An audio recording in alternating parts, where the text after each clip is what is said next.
Hello everyone and welcome. Tonight we begin the story of K'inich Yax K'uk Mo, remembered as the dynastic founder of Copán, yet shaped by the mystery of origins that remain debated to this day. Was he a warrior from Tikal, a noble trained in the great city of Teotihuacan, or a local Maya lord who seized the moment the screen will slowly fade to black? That's not a glitch, it's intentional. It helps your eyes rest from blue light and lets your body slip into relaxation. So put on your headphones, get comfortable, and let history keep you company tonight. And now, let's begin. The year was 373 CE, deep in the Maya lowlands. The day dawned warm around 78 degrees Fahrenheit, with the air thick and humid. Sunlight slanted through palm fronds, casting golden stripes across packed earth courtyards, where smoke curled faintly from cooking fires. In the house of a noble family, the smell of burning copal resin mixed with the sharp scent of fresh maize dough. Then came the distinct cry of a newborn high and insistent echoing against walls painted in red ochre. This was the birth of the child, who would one day be called K'inich Yax K'uk Mo, radiant first Quetzal Macaw. The chamber was modest, but carefully adorned. Cotton mats lined the floor. A pot of cacao steamed in the corner, its bitter fragrance mingling with the sweeter smell of honey. Outside, the sound of cicadas pulsed like a natural drumbeat, while from a nearby temple platform came the low rhythm of conch shells, calling the community to morning rituals. An elder midwife wrapped the infant in soft cotton, marked his tiny forehead with a dab of red pigment, and whispered blessings that invoked the gods of the sky and maize.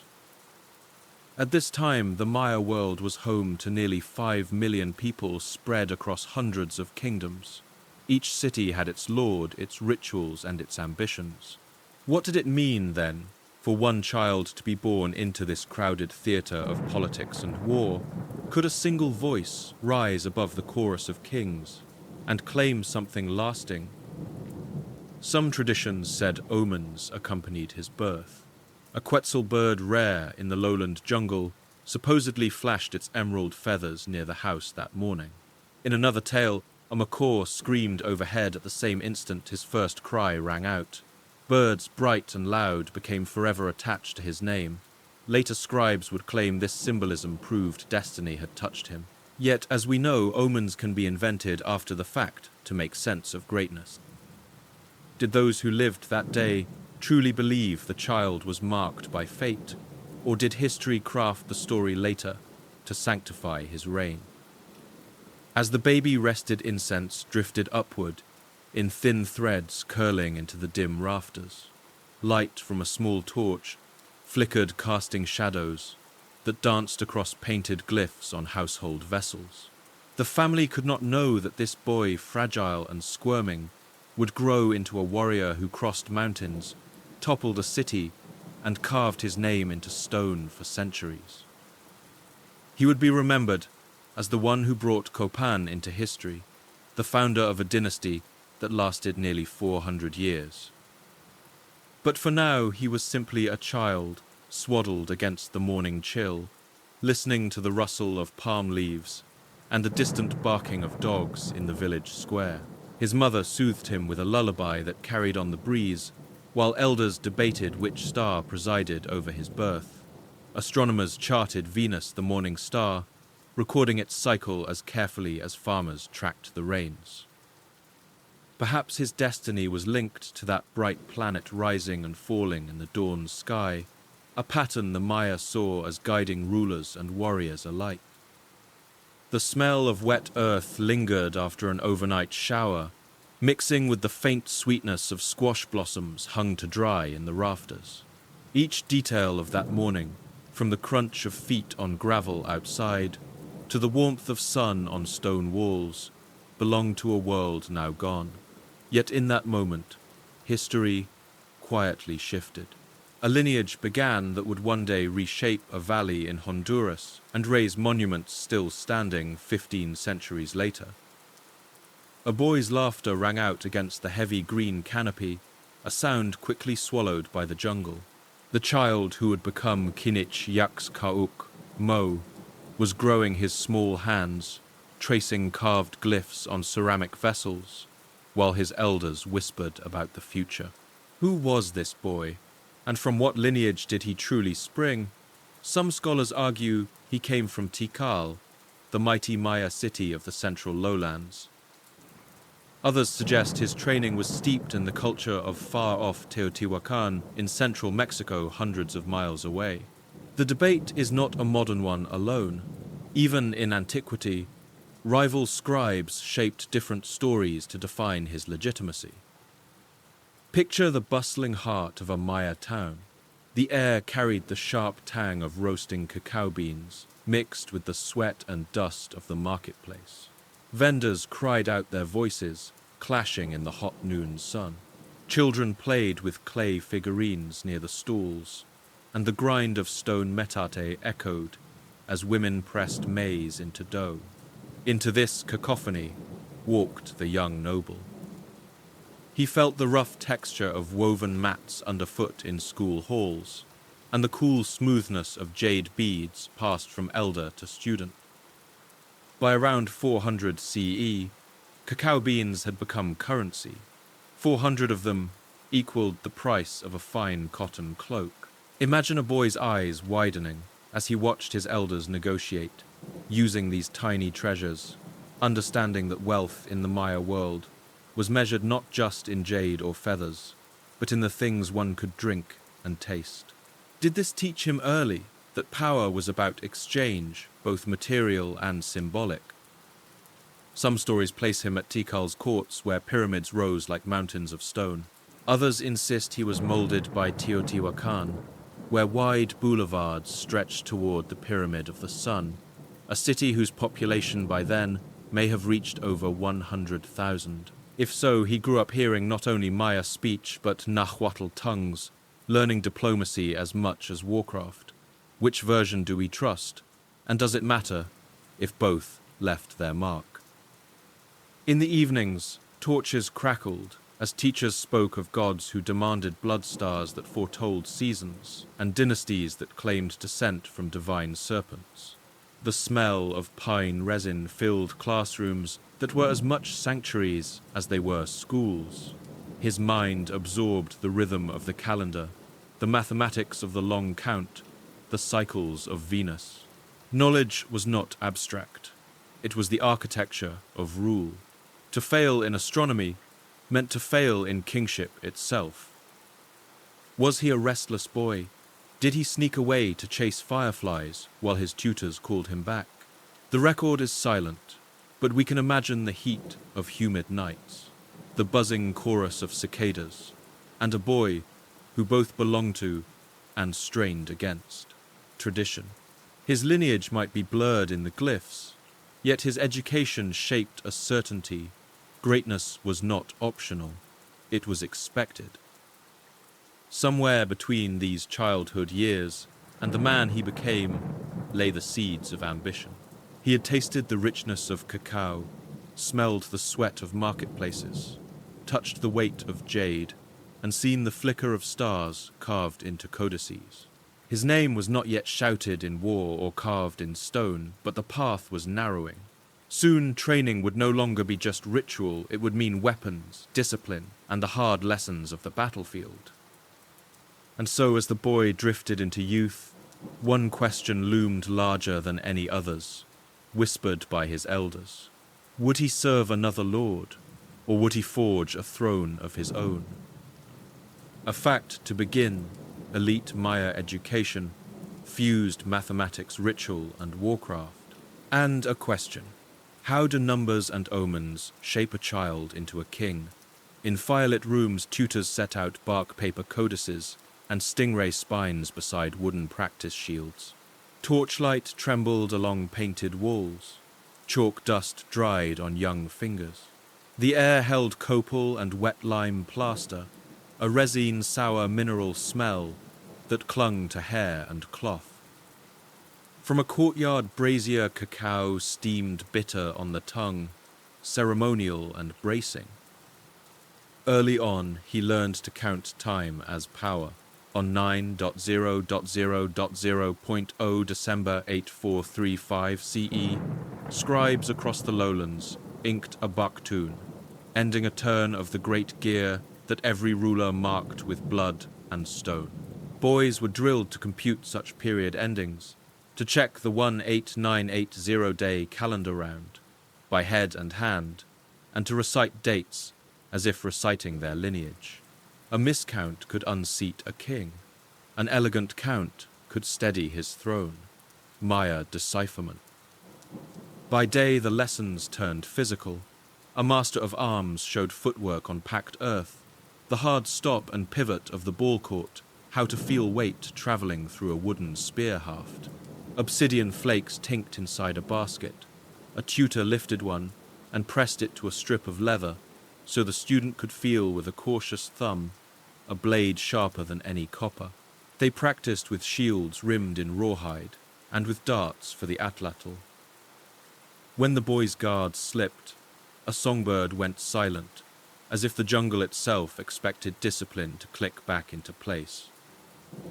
At dusk, the astronomy teacher arrived carrying a painted tube for sighting Venus. He mapped the 584-day synodic cycle across the sky, marking first visibility, greatest brightness, vanishing return. The boy learned that war declarations often shadowed these heavenly steps, that priests preferred certain nights for risk and others for retreat. Numbers were never naked. They wore feathers and smoke. Wikipedia. The priest of letters made him trace glyphs until wrist and breath matched the curve of each sign. He learned cartoon titles, war verbs, the names of captives, the coils of serpents that spelled royal ancestry. In quiet moments, he copied a dedication formula onto a potsherd and licked the brush clean-tasting grit and tannin. Ritual instruction required courage. Under supervision, he pricked his earlobe and let a thread draw through a controlled pain meant to open a path for gods and ancestors. The blood's iron smell joined copal smoke, a smell he would learn to read like weather. Every noble learned some measure of bloodletting, not as spectacle only, but as a literacy of piety and state. How else could a ruler promise rain or speak for the dead PMC Thought Co? The curriculum was political too. News arrived by canoe from upriver, a marriage sealed here, a border skirmish there, a festival at Tikal, with pageants and gifts that rattled like rivers of shell. His tutors did not pretend the world was safe. They taught the language of tribute and the weight of jade measured against sacks of cacao, the courtesy formulas that could calm a council or kindle it to war. Some spoke with careful indirection of Teotihuacan, its wide avenues and talud tablero temples, and of how its prestige could varnish a newcomer's claim in distant lands. Others whispered that our student's cadence sounded like the central peten that his first loyalties might trace north before they bent east. Maya Decipherment Pen Museum. Discipline hardened him without closing his curiosity. He took a runner's joy in cold dawn air that smelled of crushed mint and damp stone. He learned to check a shield's binding by feel in the dark. He learned the measured breath that kept a hand steady when inscribing a date, the cadence that carried a prayer across a windy platform. He watched sacrifices with a student's fixed attention, knowing the difference between cruelty and meaning was often written in timing. He learned that a ruler's obligations were half theatre, half logistics, to stage the sun's return and to calculate how many porters could carry maize in a single day. The world was a ledger, debits and credits in blood and grain, in prestige and fear. As seasons turned, rumors gathered around him. Some said his accent betrayed instruction under Tikal's shadow. Others claimed a hint of foreign city ways in his posture, a Teotihuacan habit of standing square shoulders set like thresholds. He kept his opinions, clipped his gaze steady. The future would require both kinds of fluency to be read as local, to be legible as cosmopolitan. The instructors judged him ready to leave the classroom for the proving ground, where lessons cut back to essentials, and the cost of error is not a scold, but a bruise. The day his cohort finished, the elders instructed each student to mark a personal reckoning on bark paper strengths, failings, debts to ancestors. He wrote carefully, then pressed his palm in cinnabar. When he lifted it away, the print glowed in low light, a message to his future self or a vow to the gods. He folded the sheet and tucked it under a stone weight, a secret ledger entry in the life to come. Shouts split the humid dawn as conch shells blared from the edge of the clearing. The boy, now hardened into youth, gripped a wooden spear tipped with obsidian. This was no lesson under a tutor's eye. Today was blood and dirt. He felt the rough grain of the haft against his palms, sweat already soaking the cotton at his shoulders. Smoke from torches stung his nose, mixing with the musk of damp earth. The first taste of war had arrived. Raids in the Maya world were not pitched battles with thousands lined in ranks. They were swift strikes, thunderclaps of violence followed by silence. In the early 402nd CE, dozens of such conflicts raged across the lowlands, each lord testing his neighbors. Some were for tribute, some for captives, others for honor. A stela from Karakol records wars fought in 411 CE, proof that bloodshed was a common grammar of politics. What else but war could prove a young noble's mettle? The air vibrated with the buzz of insects, suddenly silenced by the piercing whistle of an atlatl dart. It struck a wooden shield, sending a splintered crack across the clearing. Our youth flinched, then set his jaw. Beside him, veteran warriors pressed forward their cotton armor, stiffened with salt to resist arrows. The rhythm of drums rolled like thunder. Obsidian blades flashed in the rising sun, sharper than steel, though more fragile each edge, ready to split skin with a single draw. In the rush he remembered the lessons of the courtyard pivot thrust guard high, but theory drowned under the weight of fear. His heart hammered against his ribs, each beat louder than the battle cries. He stumbled against a root dirt, filling his mouth tasting of iron and clay. Rising, he felt the sting of a glancing blow across his arm, pain, sharp as fire. The smell of blood, his own, filled his nose for the first time. Did every warrior feel in that moment both terror and exhilaration? The enemy was not faceless. A young man scarcely older than himself lunged with a flint axe. Their eyes locked brown-wide, human, and then came the clash. His shield caught the blowwood, biting into his forearm. He shoved forward with his spear, striking but not killing. The opponent fell back into the press, swallowed by the melee. Victory in these raids was not measured in corpses, but in captives. To seize one alive, to drag him home bound, was worth more than to slay.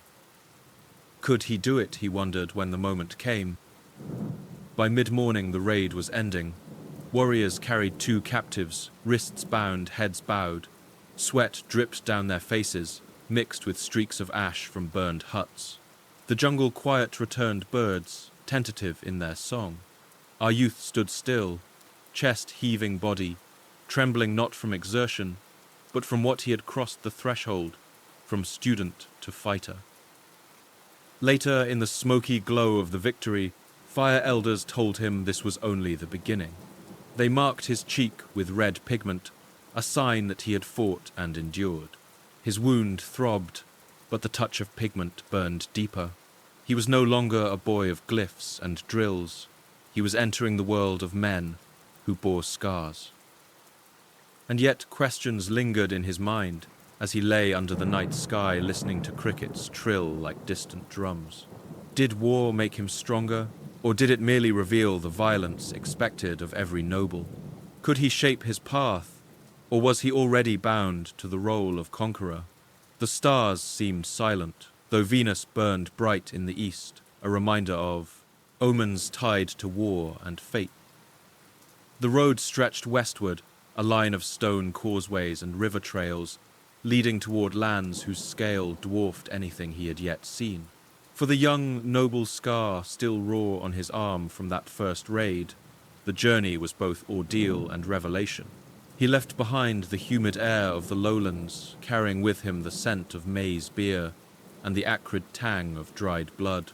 In his pack, obsidian blades rattled softly, each flake a reminder of battles past. He was heading toward the sphere of Teotihuacan, a city whose influence reached across Mesoamerica like a giant's shadow. The closer he came, the more stories swelled around him. Merchants spoke of avenues wide enough for armies of temples, painted in red and green, of markets whose clamor rose louder than the call of parrots in the jungle. Could it truly be so immense? He had grown up in cities where a few thousand people filled the plazas. Here they said more than 100,000 souls lived together, an ocean of humanity in stone. A census of sorts places Teotihuacan's population at over 1,000,000 by 426 CE, a metropolis unmatched in the Americas at that time. To a young Maya warrior, the thought was dizzying. The air changed as he approached the high valley of central Mexico. Gone was the wet heaviness of the jungle. Here the mornings were crisp cool at 60 degrees Fahrenheit, carrying the faint smell of pine smoke and roasted maguey. He shivered, clutching his cotton mantle tighter, but his eyes widened as he first saw the skyline. The pyramid of the sun loomed against the horizon, its bulk catching golden light, while the pyramid of the moon anchored the city to the mountains behind. Broad avenues stretched like measured cords across the earth, and on them, thousands of feet, marched traders, priests, guards, children, all pulsing to the rhythm of a city-state that felt more like an empire. What did he learn there? Some say he trained with Teotihuacan's warriors, men who wore goggles and feathered headdresses, their shields emblazoned with the owl and the jaguar. Others suggest he merely witnessed their grandeur, bringing home symbols to cloak himself in foreign legitimacy. Either way, the imprint was deep. He felt the rough stucco walls under his palm, smelled the incense heavier than in the lowlands, and listened to foreign chants that rolled like thunder through cavernous temples. Did he envy them, or did he quietly measure how such grandeur might be mirrored in the valleys of Honduras? Maya scribes centuries later would inscribe his accession with references that echoed Teotihuacan. The owl warrior imagery, the talud tablero architecture at Copán, even his name, radiant feathered, commanding hint at this fusion. But how much was genuine experience, and how much was political theatre designed to lend Copán's founder the legitimacy of the greatest city in the Americas? These are questions archaeologists still wrestle with, sifting through shards of painted pottery and carved glyphs, trying to hear the voice of a man long gone. At night, torches lit the city in flickers, the air smelling of sweat and chili smoke from 1,000 hearths. He must have stood on the Avenue of the Dead, staring upward at the colossal bulk of the Pyramid of the Sun, hearing the low beat of drums reverberating off its sides. The sound shook his ribs as much as his ears. Did he wonder then, was power always tied to scale, to monuments so vast they seemed like mountains? Or could a smaller city, properly guided, become great by memory rather than mass? The lessons of Teotihuacan were not only martial. He watched traders bargain with shells, obsidian, cacao, and greenstone. He traced the painted murals that depicted jaguars blowing conch shells and serpents coiled around temples. He tasted pulque bitter and foamy made from the maguey plant, its sting on his tongue foreign but unforgettable. Every sense was assaulted, every assumption tested. He would carry these impressions eastward, for the valley of Copán, fertile yet modest, was waiting for a hand to shape it. Teotihuacan showed him how culture and architecture could declare authority louder than a war cry. When he returned to the Maya world, He would not come as a mere raider. He would come as a founder. Count the kings, but don't trust their counts. An old scribe warned, tapping a shell against the rim of his inkpot as dusk bled across the plaza. Word had come from every direction. Envoys in feathered cloaks, merchants with baskets of greenstone, each carrying news of alliances made at dawn and broken by nightfall. The young noble listened, feeling limestone dust scratch his throat, the air thick with torch smoke and roasted cacao. This was the Maya world before Copán, a quilt of city-states, stitched in haste and pulled apart by ambition. The landscape bristled with capitals Tikal and Uasaktun in the central Petén, Caracol flexing to the south, Quirigua at a jade-rich bend of the Motagua, smaller seats set like beads along river routes. People counted time with exacting grace, yet measured loyalty by the week. On January 16378 CE, at least 4 inscriptions in the lowlands recorded the arrival of Siaj Kak, a shock that rearranged thrones and courtly vocabularies at once, a statistic etched in stone, dates and foreign names. The ripple never fully settled. By 400 to 425, the political water still trembled.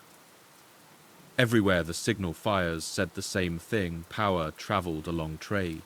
Obsidian from highland Guatemalan flows jade from the Motagua, salt from northern flats, cacao from humid gardens where midges hummed in clouds. Each commodity mapped a corridor for soldiers and scribes. Diplomacy tasted like chocolate, thick and bitter. Policy smelled like copal and sweat. A treaty might be sealed with a marriage, then amended with a captive, then clarified with a ball game whose stakes were quietly understood. When scores did not persuade, stele did stone arguments 13 feet high, dressed in glyphs and feathers. The rules were legible if not stable. A lord promised protection to a lesser center. The lesser sent textiles, maize, labor, and agreed to write its patron's name into calendar rites. In return, glory could be borrowed like a costume. But costumes tear. If a drought browned the fields or a caravan failed to arrive, tribute faltered, and vassals remembered their cousins in other court. Conch horns called at odd hours. A throne mat went empty. The jungle replaced words with insect song. He heard that Tikal's scribes had sharpened their verbs after 378 borrowing the crisp cadence of Teotihuacan talk. Caracol, meanwhile, tallied victories on stone like a careful accountant, each captive posed beneath a date. In backrooms, elders weighed titles. Arriver overseer, grand lord of the Khatun. What title would matter most when the wind shifted? Which mattered more, blood, marriage, or the rumor of foreign backing? At market politics disguised itself as trade. He felt the smooth chill of a new obsidian core, its edge whisper thin. He ran a thumb along a jade bead, cool as river shade. He sipped atole that steamed in his bowl, corn and ash, mingling in a taste both homely and strategic. A vendor laughed that cacao prices rose before festivals, then offered a bundle sweetened with honey for a diplomat's discount. Currency and courtesy moved together, and both could be counterfeited with a smile. Not all struggles were loud. Sometimes a temple dedication innocently timed stole a neighbor's audience. Sometimes a bride's dowry smuggled influence across a border. Sometimes a gift of scribes and stonecutters quietly standardized another city's style, teaching it to speak the patron's aesthetic language. Power could arrive as a warband, but it could also arrive as a toolkit. South and east across slopes that sweated in the wet season and cracked in the dry lay the Copán Valley. Its soil was generous, its position enviable. The Motagua jade roots brushed nearby, and the river flowed like a promise toward the Caribbean. Yet Copán lacked a founder of scale, a name to magnetize loyalty and set the rhythms of ritual, In a world of dozens of courts competing for air, the valley's breath came shallow. Couriers brought cautionary tales. A lord too eager to imitate a foreign style had been laughed back into his seat. Another who scorned outside models found himself walled in by neighbors who learned to speak, build, and parade with better timing. Imitation without authorship failed. Purity without leverage failed. Only fusion with intention seemed to work. The young noble pocketed this lesson like a polished shell. The soundscape of the era was a ledger drumbeats counted feasts. Conches announced councils. The thock of a ball striking rubber marked negotiations. At night he lay awake while crickets stitched a constant tremolo, and he imagined a different rhythm for the Copán Valley, one that balanced local maize with imported ceremony, a cadence that could hold its own against louder metropoles. What would it take to make a frontier city hum like a capital? Even among friends, talk stranded on reefs. One ally promised porters for a campaign, then sent half the number, some boys with more enthusiasm than endurance. Another swore to marry a daughter into his circle, then produced a niece with thinner pedigree.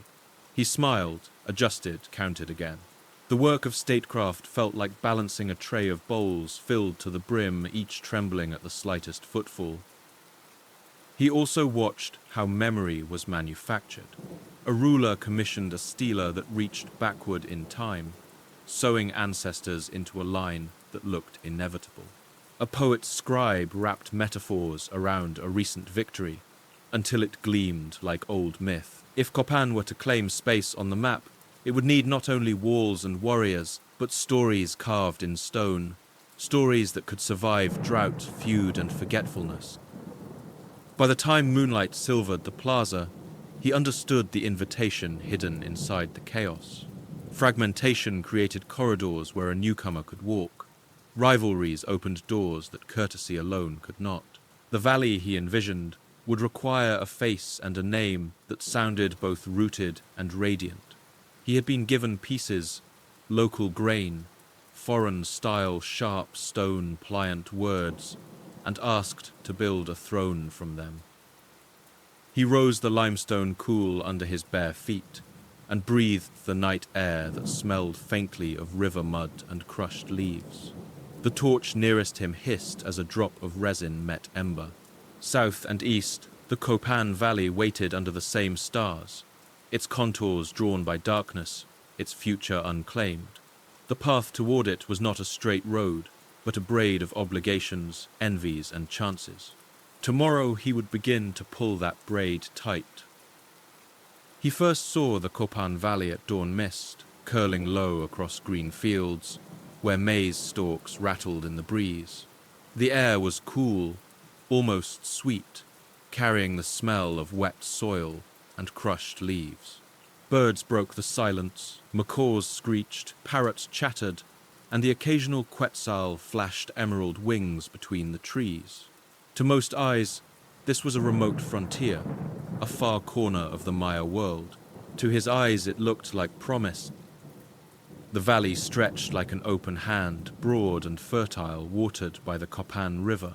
Its soils were volcanic, dark and rich, yielding maize in abundance. Farmers here could feed thousands, and the river itself joined the Motagua corridor, the artery through which jade flowed. Archaeologists later found that nearly 70% of jade artifacts across the Maya world came from that valley system. Whoever ruled Copán could pinch that artery and tax its lifeblood. Yet in the early 402nd CE, Copán was little more than a cluster of villages strung together by kinship and necessity. Smoke rose from hearths, where women ground maize on stone, mutates the smell of tortillas, drifting into the morning air. Dogs barked at the stir of strangers. The plaza was small, the temples modest, and no stele bore the name of a grand king. It was a stage built but waiting for an actor. He walked the fields with local lords, feeling the coarse texture of maize husks in his hand. He drank cacao with elders whose eyes searched his face for signs of legitimacy. Did he truly have the pedigree he claimed from Tikal, or even from Teotihuacan? Or was he only another ambitious noble, dressing himself in borrowed feathers? Their questions floated like dragonflies, hovering but never landing. In the evenings, he watched the valley glow under firelight. Children's laughter carried across the river, mingled with the steady chirr of crickets. He listened to the rhythm of daily life, and he saw in its patterns both fragility and strength. Fragility because the valley lacked a unifying voice. Strength because its land and position made it irresistible to anyone who dared to claim it. How many others had seen this opportunity and passed it by fearing the work? The valley's frontier status also meant it was a buffer zone, pressed between greater powers. To the north, Quirigua watched the jade roots jealously. To the west, the shadow of Tikal reached long and further still. The prestige of Teotihuacan shimmered like a memory. Copán was not just a prize, it was a crossroads. Whoever sat here would need to balance allegiance and independence, like a juggler keeping knives aloft.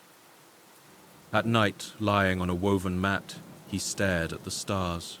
The Milky Way arced like a river of light, a cosmic mirror of the valley beneath him. He wondered, could he carve a dynasty here, one that would not only last his lifetime, but echo down centuries? Could stone and story anchor his name so deeply that it would outlive drought, rebellion, even collapse? The smell of wood smoke clung to his hair. The sound of frogs pulsed from the riverbanks, and he let the question settle into his bones. Opportunity is never quiet for long. Envoys began to arrive bearing tribute in maize, beer, honey, and cacao, some pledging loyalty, others testing his resolve. A throne waited to be built, but it would not be offered. It would have to be taken. The night air smelled of resin and ash, thick with the smoke of torches that licked orange against the darkness. It was 426 CE, a year later, etched into stone as the beginning of a dynasty. The Entrada, as modern scholars name it, was not just a march, it was the ignition of a kingdom. Warriors filed into the Copán Valley, their cotton armor stiff with salt, their shields painted with owls and serpents. The young noble at their head carried himself not as a guest, but as a founder. The sounds were layered, the rhythmic beat of drums echoing through the hills, the clatter of obsidian blades against wooden spear shafts, the guttural chants of warriors invoking gods of war. Villagers woke to the din, hearing in the distance the unmistakable timbre of conquest. In the plazas, fires were lit, their glow throwing shadows across plaster walls. The smell of maize beer spilled on the ground, mingled with the metallic tang of blood as clashes broke out on narrow causeways. How violent was this takeover? The records are thin glyphs, elusive. Some say it was a swift coup, perhaps even staged with minimal bloodshed, legitimized by marriage and ritual. Others imagine burning roofs, captives led away under a sky scarred with smoke. Which story do we trust, the one written by the victors in stele decades later, or the whispers carried in silence by those displaced? History leaves us only fragments challenging us to choose. What is certain is that by year's end, Copán had a king. His name was inscribed as K'inich Yax K'uk Mo, radiant first Quetzal Makor.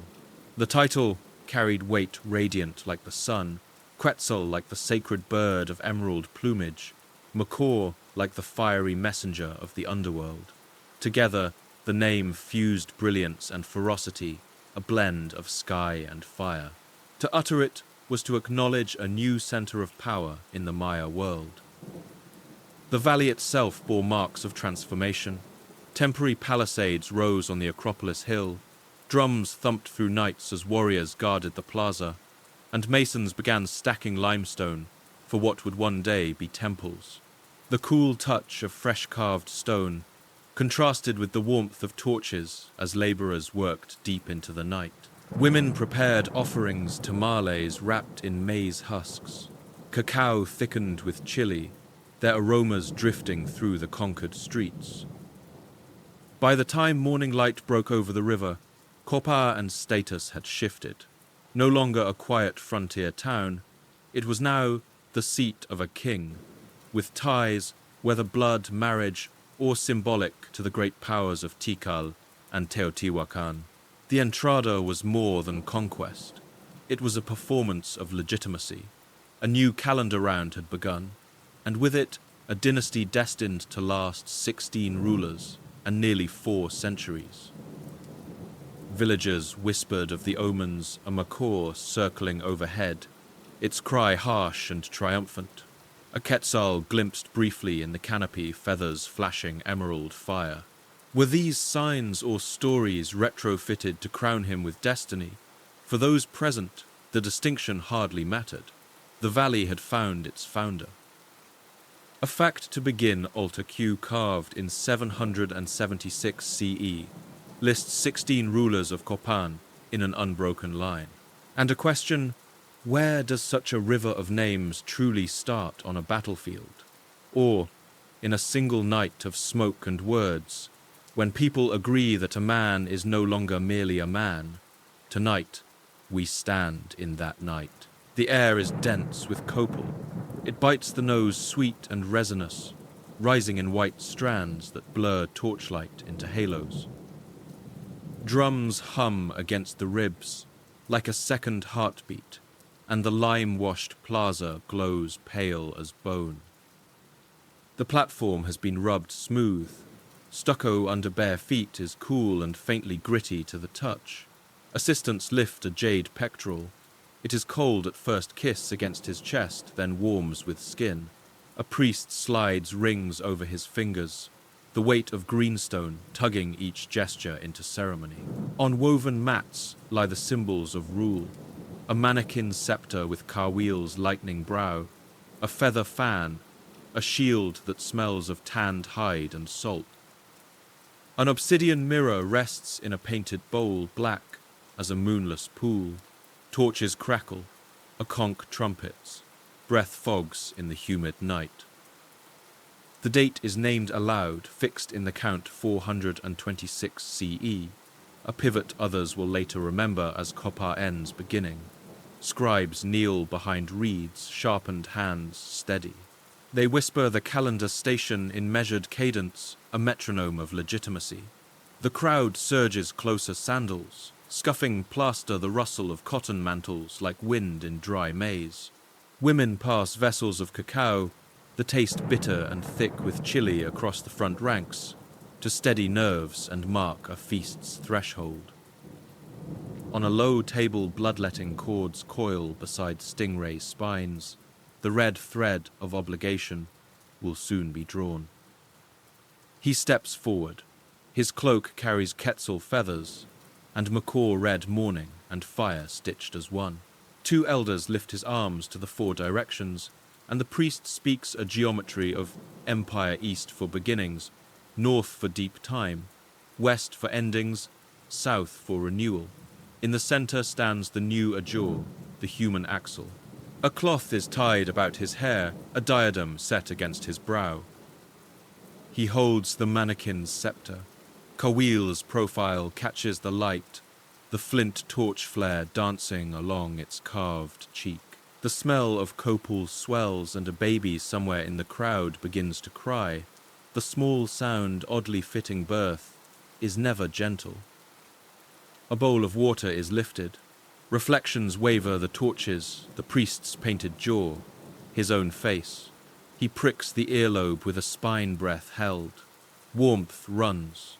A single drop strikes paper and blooms like a flower.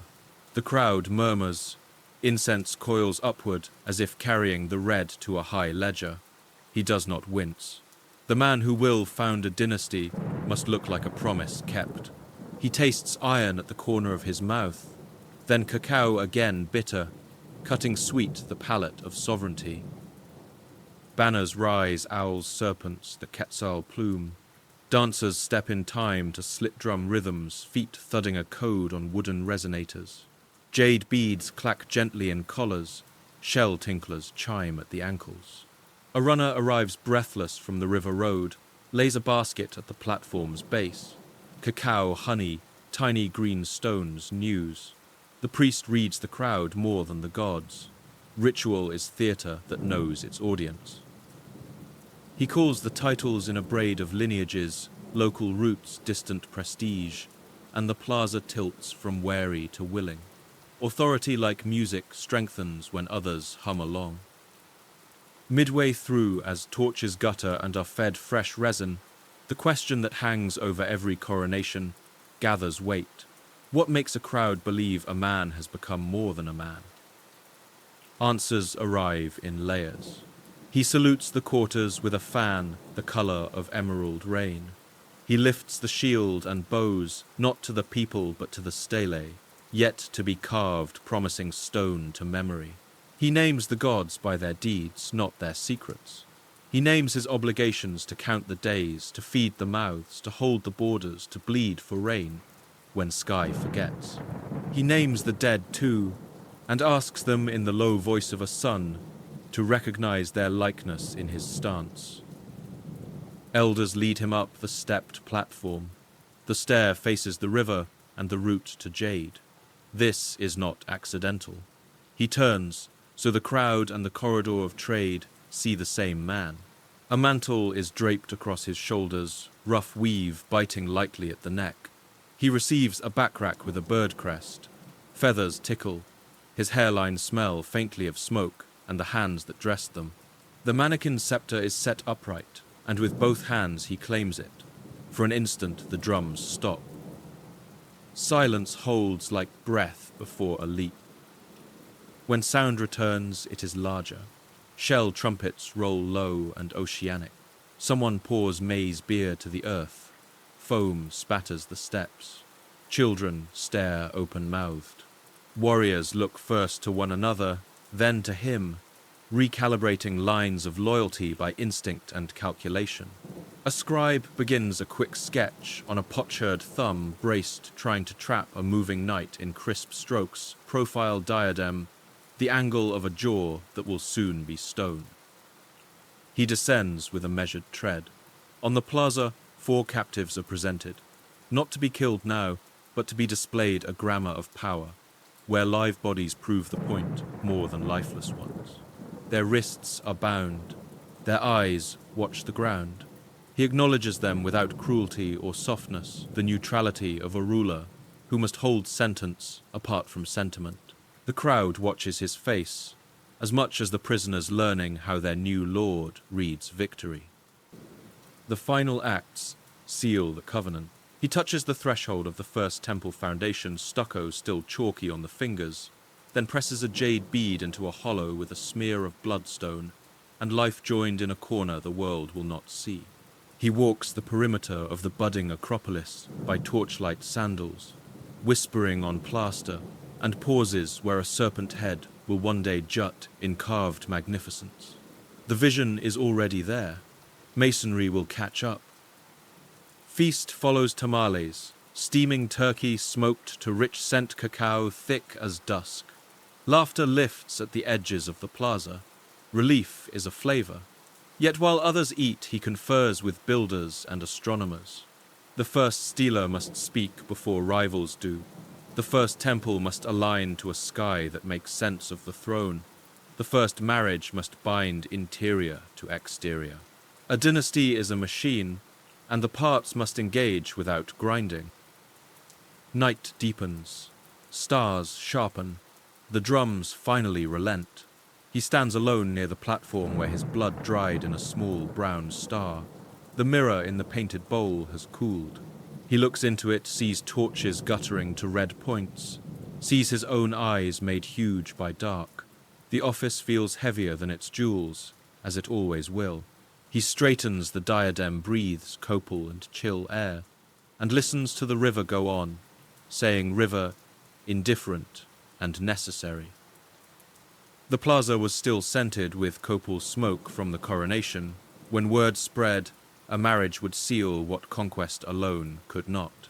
In the Maya world, thrones rested as much on kinship as on stone, and no new dynasty could breathe without a queen whose blood linked past to future. They called her the Lady of Copán, though her name has been lost to time. Her lineage, however, spoke volumes rooted in the valley, tied to noble houses whose memories stretched back before the Entrada. The preparations began at dawn. Women ground maize until the rhythm of stone on stone echoed across courtyards, the smell of tortillas crisping over fire, mingling with the sweetness of honey and cacao. Musicians tuned drums that boomed like distant thunder, while artisans laid out jade beads cool to the touch. Feathers soft as river, grass and cotton mantles dyed in hues that shimmered like water under the sun. A noble wedding was not private. It was a performance for the city, each detail meant to prove that this union carried legitimacy, not just affection. The ceremony unfolded in the Acropolis, where sunlight struck fresh stucco walls, still bearing the chalky scent of lime. The lady entered adorned with quetzal feathers that swayed lightly with each step, the faint sound of shell tinklers marking her pace. Children hushed, elders leaned forward, and warriors lowered their eyes. The young king extended his hand, and for a moment the square seemed to hold its breath. Their palms met cool skin against warm, the contact simple yet momentous. In that gesture, the valley and the newcomer bound themselves together. Marriage among the Maya was more than household. It was treaty. Across inscriptions from Tikal to Caracol, unions cemented alliances that could outlast wars. One study of classic inscriptions shows that more than 80% of royal marriages carried political weight, recorded not for love, but for lineage. This was no exception. The lady's presence gave him the roots he lacked. His presence gave her house the reach it had not yet grasped. Together, they became the axis of a throne that was still being built. What did she think stepping into this role? Was she willing partner or pawn in a larger design? The record is silent, yet the human questions linger. Did she taste the bitterness of cacao as she sipped from the marriage cup? Did she feel the weight of feathers pull against her hair as a burden or a crown? The silence of the stele leaves us only with speculation, but the very act of asking draws us closer to the truth of her humanity. As vows were spoken, incense curled upward, blending with the aroma of roasted turkey and maize beer waiting for the feast. The drums struck a steady rhythm, low and resonant, a heartbeat for the city. When the couple circled the hearth 3 times, sparks leapt, and the smell of pine needles caught in the fire drifted over the crowd. People cheered, throwing cacao shells and flower petals, a rain of scent and sound. The union was not just marked, but inscribed. Scribes etched the date, locking it into the calendar. Witnesses would later repeat it as the moment Copán's throne gained not only a ruler, but a dynasty. With queen and king joined, the valley now had a household that embodied its destiny. As night fell, feasting began. Tamales steamed cacao, frothed honey dripped from gourds. Laughter rose, children darted through firelight, and the sound of flutes carried over the river. In the royal quarters, the couple withdrew their footsteps, muffled by mats. Behind them, the city dreamed of stability.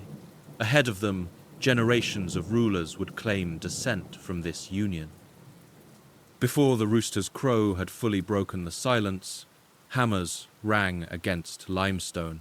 The sound carried through the valley like a heartbeat, sharp and insistent, announcing that Copán was no longer a frontier town, but a city becoming a capital. Stone dust drifted in the humid, air-catching morning light, while the acrid smell of freshly slaked lime plaster burned the nostrils of workers and nobles alike. This was the first foundation, the moment when earth and effort fused into monument. Builders stripped vegetation from the Acropolis hill, their feet pressing into cool mud that squelched with each step. They hauled blocks quarried upriver, the rough surfaces scraping shoulders, ropes digging into calloused palms. The young king stood watching his mantle lifted by the breeze, knowing that legitimacy was measured not only in bloodlines and alliances, but in what one left behind. Marriage had tied him to the valley. Now stone would root him there permanently. What do you build first, when every eye watches and every rival waits? A temple to the gods, or a palace to your household? He chose both twinned structures rising from the Acropolis. Foundations of packed earth were layered with cut stone. Stucco plaster spread in thick coats, releasing a chalky tang that clung to workers' throats. Priests oversaw each step, sprinkling blood and maize into the mortar, ensuring that divine essence seeped into the walls as surely as water into limestone. Statistically, the scale was immense for a fledgling city. A single pyramid required thousands of tons of limestone cut and carried without beasts of burden or iron tools. Laborers wielded stone mauls and wooden levers, coaxing blocks into place with patience that seemed to stretch time itself. One study estimates that raising a mid-sized temple might demand years of communal labor, dozens of families lending hands, food, and sweat to build the bones of authority. Each clang of hammer was thus both construction and submission, the sound of a community investing in its new ruler's permanence. The sensory world of that construction was rich and relentless.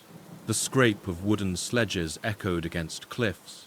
The scent of maize beer drifted from gourds handed to thirsty workers. Sweat-soaked tunics sticky against skin, while the grit of lime scratched eyes and hands. At sunset, when the air cooled slightly and crickets began their song, the plaza glowed pink, with dust still suspended in fading light. Could anyone then imagine these stones lasting a millennium, their surfaces still bearing traces of red paint, uncovered by archaeologists in the 20th century? The first structures were modest by later standards, but they were statements. A small temple to the sun god rose at the heart of the Acropolis, its stairway painted in bright pigments, vermilion, turquoise, and yellow colors, chosen as much for symbolism as for spectacle. A palace compound followed, with rooms cooled by breezes that carried the smell of damp earth from the river below. The king and queen walked its corridors, hearing the echo of their steps against plastered walls testing the resonance of power. Inscriptions from later generations remembered these foundations as sacred beginnings. They were not mere architecture, but cosmology in stone. The pyramid's stairway was a ladder to the sky, its chambers a womb of earth where ancestors whispered. Building was theology, politics, and theatre combined, and every citizen who carried a block or mixed lime became willingly or not an actor in the performance of kingship. At night, when torches flickered against the half-finished walls, the smell of resin filled the air, and bats wheeled overhead. The young king stood with his architect's fingers, brushing rough stone, already imagining layers yet to come. Temples would rise upon temples each new generation, burying the old beneath fresh stucco, a palimpsest of ambition. Did he already dream of Rosalila, the temple that would one day glow crimson beneath later structures? Perhaps. Vision precedes stone, and stone precedes memory. "You will take the river at first light," he said, voice steady over the hiss of torches. "You will speak for Copán, and you will return with vows." The envoy captain bowed, palms dusty the reed canoe's hull, still smelling of resin and river mud. Night insects trembled the air. Somewhere a macaw screeched and settled. The king's hand brushed the rim of a map bowl cool stucco against his fingertips. This would not be a raid, it would be a reach. In 427 CE, a standard dugout on the Motagua could carry about 20 men. 2 boats moved roughly 40 at once. That arithmetic of wood and water governed ambition as surely as omens did. The embassies would be light ceremonial and guarded jade at the throat, obsidian at the belt. Drums thudded once from the plaza, then fell silent. The smell of slaked lime drifted from fresh plaster, chalky sour and clean. Canoes ground softly on the pebbled bank, a husk scrape that sounded like decision. They pushed out at dawn. Mist grayed the world. Breath rose in small clouds from the paddlers' mouths. The river was cold to the touch, waking hands as if with a command. Herons lifted slow and disdainful from reeds. The captain counted strokes aloud to keep time. The envoy counted debts and names. Quirigua waited downstream a jade waypoint with its own pride. Would the valley there accept a new logic, or mirror it back with a smile and a hidden knife? Midday heat baked the banks. The taste of cacao from a gourd felt gritty sweet, a comfort more than a drink. At bends where the current ran, thin paddles clicked against gravel, and the hull's pitch gave off a warm tarry smell. At Quirigua, the plaza opened like a sunlit mouth. Market noise lapped against the palace steps. Shell clatter, child laughter, a vendor's cry that cut like a flute. The envoy stepped onto stone still warm from noon, feeling heat through the soles of his sandals. The receiving lord wore green beads that caught light in sparks. Words came first in compliment and gratitude. The grammar beneath was leverage. He spoke the names of gods, the two courts shared, then the rivers that made them neighbors, then the debts shared by flood and drought. Gifts arrived in rehearsed order: cacao, honey cotton mantles, a modest roll of jade. In return, copal salt, a basket of shells that chimed when set down. Behind the diplomacy waited the guards' muscles, shining atlatls slanted like folded wings. Quirigua's scribes watched closely to see how Copán framed the story. A careless boast would bruise pride. A timid tone would invite delay. The envoy promised processions paired to Venus and maize, hinted at marriage corridors, spoke of builders whose stucco held color like fresh fruit. Night fell while instruments argued. Slit drums answered conch shells in overlapping time, like two hearts learning to keep one beat. Smoke drifted sweet, then bitter as resins changed. The envoy tasted ash on his tongue and let the council's heat ebb.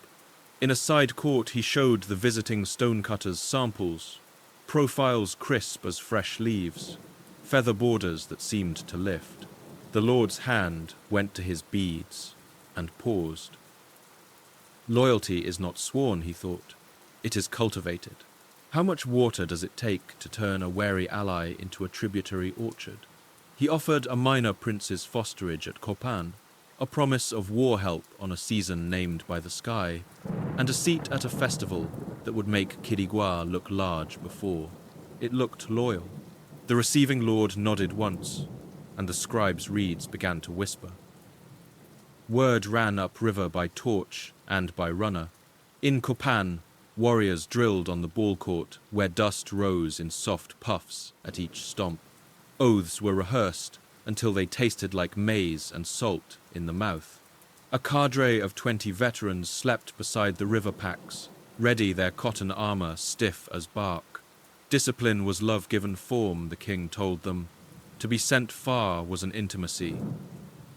He met them before sunrise. Serve one another, he said, so that others must cope with you. He touched each shield. Leather was warm from the bodies that bore it. He promised rewards measured not only in jade, but in names carved true, a pay that outlives breath. They bowed, and the sound of 20 shields kissing 20 thighs made a low, unanimous thud.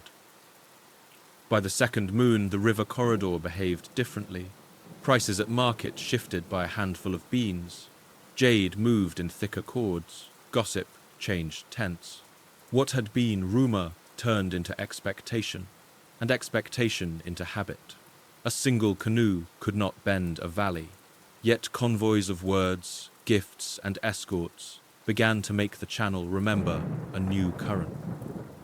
In the king's quarters, maps scratched on stucco showed a living net, outposts, ferries, kin ties, debts. He ate with captains on mats, still dusty from travel, sharing tamales that steamed in their wrappings, and chile that stung lips awake. He listened more than he spoke. Humility invited memory. Memory gave him angles.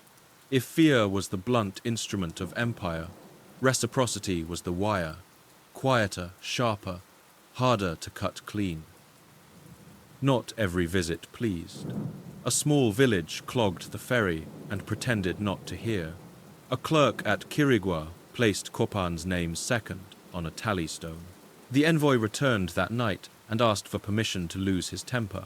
No, the king said, smiling without mirth. Win theirs. The next convoy arrived with healers and an architect. Repairs followed pride, and pride softened. By season's end, the river had been taught a song, and mostly it sang it back. Canoe prows wore Copán's paint. Quirigua wore Copán's schedule. Both courts learned to spend prestige as if it could earn interest. Yet when drums carried badly on a damp night, the old dissonances rose again, and you could smell a storm in the reeds. Rain slicked the plaza stones, turning each footfall into a slap of water and grit. The torches hissed in protest smoke, curling acrid as wet resin burned unevenly. Messengers arrived breathless, their mantles clinging to their skin, reporting villages that no longer sent maize lords, who ignored summons and altars, where Copán's name had been scraped from bark paper records. The honeymoon of conquest was ending. Every new dynasty is tested, and this test came quickly rebellion. The first clash erupted at dawn. Flint blades cracked against shields, the sound sharp as a deer's bone snapping. The smell of wet earth rose in waves mixing with sweat and blood until the valley felt alive with a terrible musk. Rain pattered on cotton armor heavy enough to sting exposed skin. Warriors shouted names of ancestors' voices carried half by fury, half by fear. Could the young king hold together what conquest and marriage had stitched only a season before? Archaeologists count at least 37 stelae across the Maya world recording wars during this era, proof that conflict was the common language of politics. Rebellion was not an aberration, it was expected, the other side of tribute. Those who bowed one year might rebel the next testing, if the center still held. The question was not whether there would be uprisings, but whether the ruler could answer them with enough force to remind memory who carried the scepter. In the valley, the rebels struck quickly, targeting outposts, where Copán's banners hung limp in the rain. Smoke rose from granaries, set alight the bitter scent of charred maize drifting for miles. Messengers rushed to the Acropolis, feet slipping on mud, voices hoarse. The king listened without flinching, then gave orders warriors to the river crossings, scouts into the hills, envoys prepared to speak both threat and forgiveness. He knew power was never secured by blade alone. It required calculation, patience, and the performance of inevitability.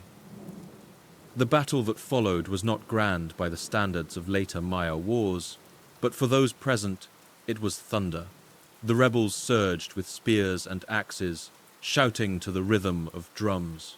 Copán's warriors met them with shields, pressed close obsidian edges flashing when lightning struck. The noise was relentless, the crack of flint, the slap of rain, the guttural cries of effort.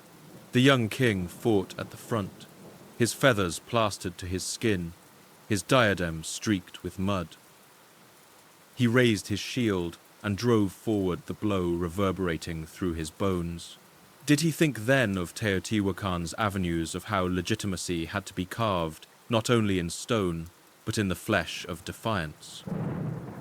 When the storm finally broke, prisoners knelt in the mud, bound with cords that chafed raw against their wrists. The air smelled of wet ash, the ground littered with broken blades. Some rebels were executed, their blood joining the rain in rivulets across the plaza. Others were pardoned, folded back into the fabric of loyalty, their forgiveness as political as the punishment. Balance mattered, too much severity bred future revolt. Too much mercy invited contempt. The king chose carefully, proving he could wield both edge and open hand. That night the city feasted, though the food tasted of smoke. Tamales steamed in their husks. Maize beer flowed, but conversation was hushed, weighted with the knowledge that rebellion could spark again. The captives paraded in the plaza, reminded everyone that loyalty had teeth. The drums beat slower now, less triumph than warning, a reminder that power is a fire that must be fed constantly. The rain had washed the valley clean, but also revealed its fragility. The dynasty was young, its roots were shallow. Could one man's charisma and a few stone temples bind a people for generations? Or would Copán slip back into the patchwork of petty lords? These were questions not just of war, but of alliances, for sometimes the spear cannot hold what marriage and diplomacy can. The drums that once signaled battle now boomed with a different cadence, rolling across the Copán Plaza like distant thunder. This was not war but festival, a time when diplomacy wore feathers instead of blades. Alliances in the Maya world were woven as carefully as huipil cloth, thread by thread, bright with display, strong in pattern. After rebellion tested his grip, the king turned outward. If Copán was to endure, it needed friends, or at least partners who would pretend to be friends while the world was watching. Envoys arrived from the north, their mantles heavy with embroidery that shimmered in the firelight. Some may have hailed from Tikal, the giant of the central Petén, where pyramids rose like mountains and a ruler's name could tilt the balance of whole regions. Others may have come from Karakol, a city that by mid-5th century would cover more than 60 square miles with temples and causeways. Its reach felt far beyond its forested core. In the plaza, the smell of honey beer mixed with copal, and the air pulsed with anticipation. Who would Copán tie itself to, and at what price? Marriage remained a favored language of diplomacy. Whispered negotiations paired daughters with distant sons, their names inscribed on bark paper, as if fate itself had taken dictation. The lady of Copán, already queen, received visiting noblewomen in her quarters, their hands cool from jade beads, their voices calm, but edged with strategy. Alliances were as much her work as her husband's, for kinship was currency, and women of noble houses carried entire lineages in their mantles. Festivals became the stage for these bonds. Picture the plaza at dusk torches, crackling the air smelling of roasted turkey and cacao spiced with chili. Dancers stamped their feet in patterns shell tinklers, rattling at their ankles. Flute notes rose sharp and clear, floating above the drum's thunder. In the crowd, envoys measured each step, each offering each word from the king's mouth. He raised his cup of cacao, thick and bitter on his tongue, and spoke of shared gods, shared struggles, shared enemies, unnamed but understood. Statistically, these gatherings were immense. At major Maya festivals, hundreds of nobles, scribes, and warriors could converge their households, swelling a city's population for weeks. Archaeologists at Tikal estimate that feasts required the slaughter of 200 turkeys or more, along with mountains of tamales and rivers of maize beer. Copán's resources were tested, but the investment bought legitimacy, proof that even a frontier city could host like a capital. What is the cost of alliance? Tribute promised warriors, pledged autonomy bent. Did the king ever wonder if he was binding Copán's fate too tightly to giants like Tikal, risking his own legacy as merely an echo of theirs? Or was he shrewd enough to see that to be recognized by greater powers was to become one of them? The question lingered even as the drums beat on the air, hot with food and incense, the crowd swaying with laughter and music. By festival's end, envoys carried home gifts. Carved jade-painted pottery mantles dyed with cochineal red. More importantly, They carried stories of Copán's temples rising, of its rulers' resolve of feasts that rivaled the great cities. Reputation like stone endured. With each alliance, Copán's name carved itself deeper into the geography of power. Yet diplomacy was not enough. Alliances gave the king legitimacy, but true kingship demanded the voice of gods. Authority had to be sanctified not just by neighbors, but by heaven itself. Next we follow him into the heart of religion, where blood and smoke built the bridge between ruler and divine, and where Copán's king transformed from politician to sacred lord. The conch shell's cry echoed through the valley long and low, like a voice stretched between worlds. Dawn bled across the Acropolis, painting fresh stucco in shades of pink and gold. The air was heavy with copal resin, sweet and sharp enough to sting the nostrils. Warriors and farmers alike gathered in silence their sandals, whispering on plaster floors. For today their king was not merely a ruler. Today he was the axis between human and divine. A brazier hissed as pine needles caught flame the smoke, curling skyward in a column that seemed to stitch earth to heaven. He sat cross-legged on a woven mat, feathers rising like a living halo from his headdress. Jade beads pressed cool against his chest, each one carved to glimmer like a droplet of the sacred sky. Before him lay the tools of authority, stingray spines, obsidian blades, cords of woven fiber, bark paper strips ready to drink his blood. Statistically, the practice was near universal. Inscriptions show that 100% of Maya kings engaged in auto-sacrifice bloodletting through tongue, ear, or genitals, offering their essence to gods and ancestors. To refuse was unthinkable, for the rains themselves were believed to answer to royal pain. Was this devotion or burden? Did he believe, or did he simply know that to reign meant to bleed? The first cut was deliberate. He pressed a spine through his earlobe, sharp pain jolting like fire. Warmth trickled iron-scented down his neck. He threaded a cord through grimacing as the fibers burned against raw flesh. The crowd inhaled sharply, though none spoke. His wife, the Lady of Copán, sprinkled petals onto the fire, their fragrance light and fleeting against the heavy copal. The two scents mingled, sweet flower and bitter resin, marking the union of flesh and offering. Glyphs carved centuries later show rulers summoning visions during such rituals, ancestors rising from serpent mouths, gods stepping through smoky portals. Was it hallucination brought on by blood loss and incense, or was it the weight of expectation shaping what eyes swore they saw? The king's head swayed slightly, pupils wide in the torchlight, as scribes leaned forward, ready to record the crucial moment should the divine choose to appear. Halfway through the ceremony, he lifted a bark paper strip soaked crimson, then fed it to the fire. Flames licked, hissed, and roared, brighter sparks rising like stars. The crowd gasped, as if witnessing gods consume the sacrifice directly. A boy on the edge of the plaza whispered, "The sky drinks." The word spread like a breeze carried from lip to lip, until belief itself seemed visible in the shimmering air. What then makes authority sacred? Is it the wound, the smoke, the sight of blood blooming on white paper? Or is it the people's shared silence, their willingness to see in their king's pain a covenant with forces beyond themselves? The question lingered in the hush that followed each cut. By day's end, the king's garments were stiff with blood, the coppery scent clinging to feathers and skin.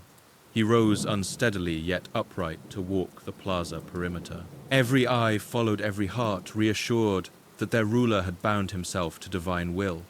Rain would come, harvests would fill baskets, ancestors would smile upon the city. Authority was not claimed, but enacted, written in red across the body of a man who had become more than a man. As night descended, torches hissed, and frogs chorused by the river. He rested in chambers still heavy with incense, the lady of Copán, tending his wounds with cool hands and honey salve. Tomorrow stonecutters would carve the record, ensuring memory of sacrifice outlasted the pain. But tonight he slept, knowing his throne was anchored not only in politics, but in the trembling faith of his people. A fact to begin, in 1993 excavators at Copán uncovered the Rosalila temple intact, beneath later construction, a buried masterpiece that still held its crimson skin. And a question, what kind of king builds for eternity by entombing his own work alive? The answer lives in the smell of slaked lime and copal smoke, in the scrape of trowels on damp stucco, in the way light slides across a wall colored like fresh blood. Work began before the sun lifted the valley haze. The kilns roared on the riverbank, limestone cracking and whitening to quicklime that hissed when water hit it, releasing a chalky tang that stung the eyes. Masons climbed scaffolds, lashed with fiber fingers coated in paste that cooled like wet clay against skin. Assistants carried baskets of pigment hematite for red, kaolin for white, while carvers coaxed gods from blocks, tapping a rhythm that rang like small bells across the Acropolis. The king moved among them quietly, palm to stone, approving a serpent curve here, a lightning brow there. Touch mattered. The wall had to feel right under the hand before it would look right at a distance. Rosalila did not aim for size. It aimed for presence. Masks blossomed from its facade, profiled deities with curling lips, and eye-frames like flame. Friezes ran in layered bands, each a sentence in stucco. The surface drank sunlight at noon, and by late afternoon seemed to glow from within. When a breeze slipped through the scaffold, it carried mingled scents, resin sweet as honeyed smoke, wet plaster mineral and sharp. Workers spat grit, wiped their palms on tunics, and went on smoothing until the temple's skin looked poured rather than applied. The queen arrived with offerings, her footsteps marked by the soft chime of shell tinklers. She placed cacao in painted bowls. Its bitter heat struck the back of the tongue and woke the throat, a taste that steadied hands and minds. Priests brushed fresh stucco with palm fronds so that it dried in faint ripples, a water texture meant to recall creation's seas. Children, hushed by their elders, watched faces appear from flatness as if the wall itself were remembering. Midway through construction, the king called his astronomer. Sightlines were checked from stair to horizon, from roof comb to the notch between distant hills. The temple had to speak with the sky. The astronomer squinted through a painted tube, then marked points in charcoal where Venus would rise bright after its underworld days. If rulership was a dialogue, the other speaker was above. When a temple holds a star in its geometry, does it bind heaven to earth, or merely teach people to see the binding? He ordered an interior chamber, set like a heart behind the facade, its walls burnished smooth. Their offerings would be sealed, jade beads cool as river shade, obsidian blades that whispered when drawn from fiber wrappings, a painted bowl whose rim fit the lip like a remembered name. The chamber smelled of lime and copal, faintly of crushed flowers. When the king pressed his thumb into wet plaster, the print shone for a moment, and then vanished under a final skim, an invisible signature. Rosalila's red became the city's rumor. At dusk, the facade caught last light so fiercely that people swore it was warm to the touch. Drums practicing for dedication made a hollow thunder that rolled through the scaffold poles. On still nights, you could hear the soft brush of last-minute polishing, a sound as intimate as breathing. The king stood back and saw a body stare as spine masks, as eyes freezes as ribs, an architecture not only of cosmos, but of self.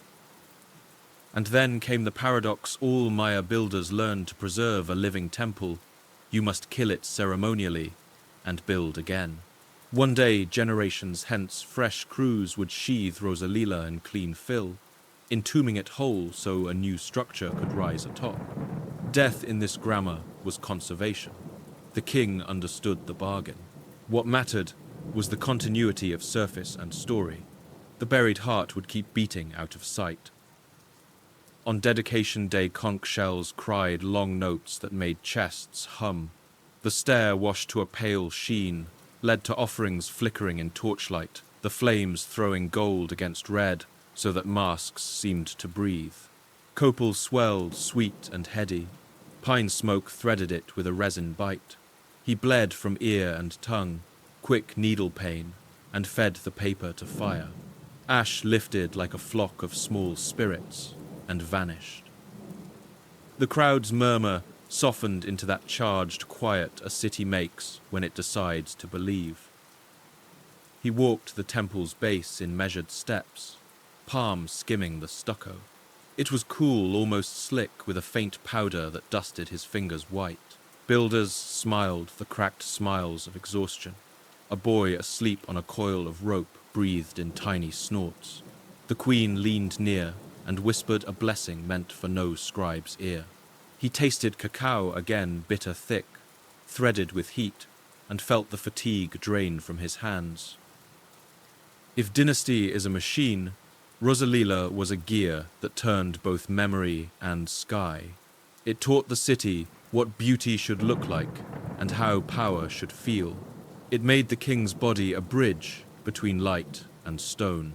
And buried centuries later, it would make archaeologists stop and hold their breath, seeing the red shine as if a match had just been struck in the dark. Night gathered frogs pulsing along the river in steady chorus. Above the roofline, Venus would soon return to the eastern sky, bright as a blade's edge.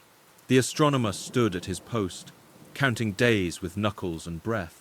Tomorrow the king would climb to watch the star's first appearance after absence and decide when to speak, when to march, when to wait. Next we climb with him into that cold pre-dawn, where calendars become weapons, and the planet of war tells a founding lord how to time his next move. The air before dawn held its own silence, broken only by frogs in the river, and the faint hiss of torches guttering low. He climbed the temple steps barefoot, each stone cool with night moisture. At the summit he stood against the black horizon, where stars hung like embers scattered on obsidian. The smell of copal smoke clung to his mantle, resin sweet and acrid, a reminder that ritual and calculation were never far apart. Beside him, the astronomer knelt tube in hand, eyes scanning east. They were waiting for Venus. The Maya counted the planet's cycle with relentless precision, 584 days from first appearance as morning star through disappearance to return. Their codices matched this number, exactly proof that across centuries scribes kept vigil with unbroken patience. Why such devotion to a point of light? Because Venus was more than a star. It was a god, a warrior, a herald of war and sacrifice. The silence broke with a whisper. There, a spark flared against the horizon, faint at first, then sharp. Venus had returned. The king felt his skin prickle as if the air itself recognized the omen. Observatories across the Maya world, at Uaxactun, at Copán, at Caracol, were aligned to catch such risings, their sightlines calibrated like weapon. To miss the sign was to fail in duty. To meet it was to confirm one's right to rule.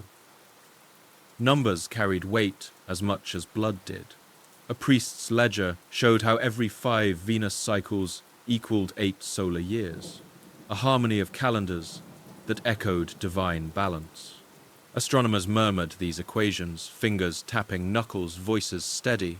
In 424 CE, such alignments were marked with stele inscriptions tying sky and earth in one sentence. Statistics were not abstract, they were legitimacy carved in stone. The king closed his eyes and inhaled. The air smelled faintly metallic, as if the sky itself carried iron. Was it imagination, or the residue of countless sacrifices timed to this very moment? He pressed his palm to the temple wall, the plaster, cold and rough.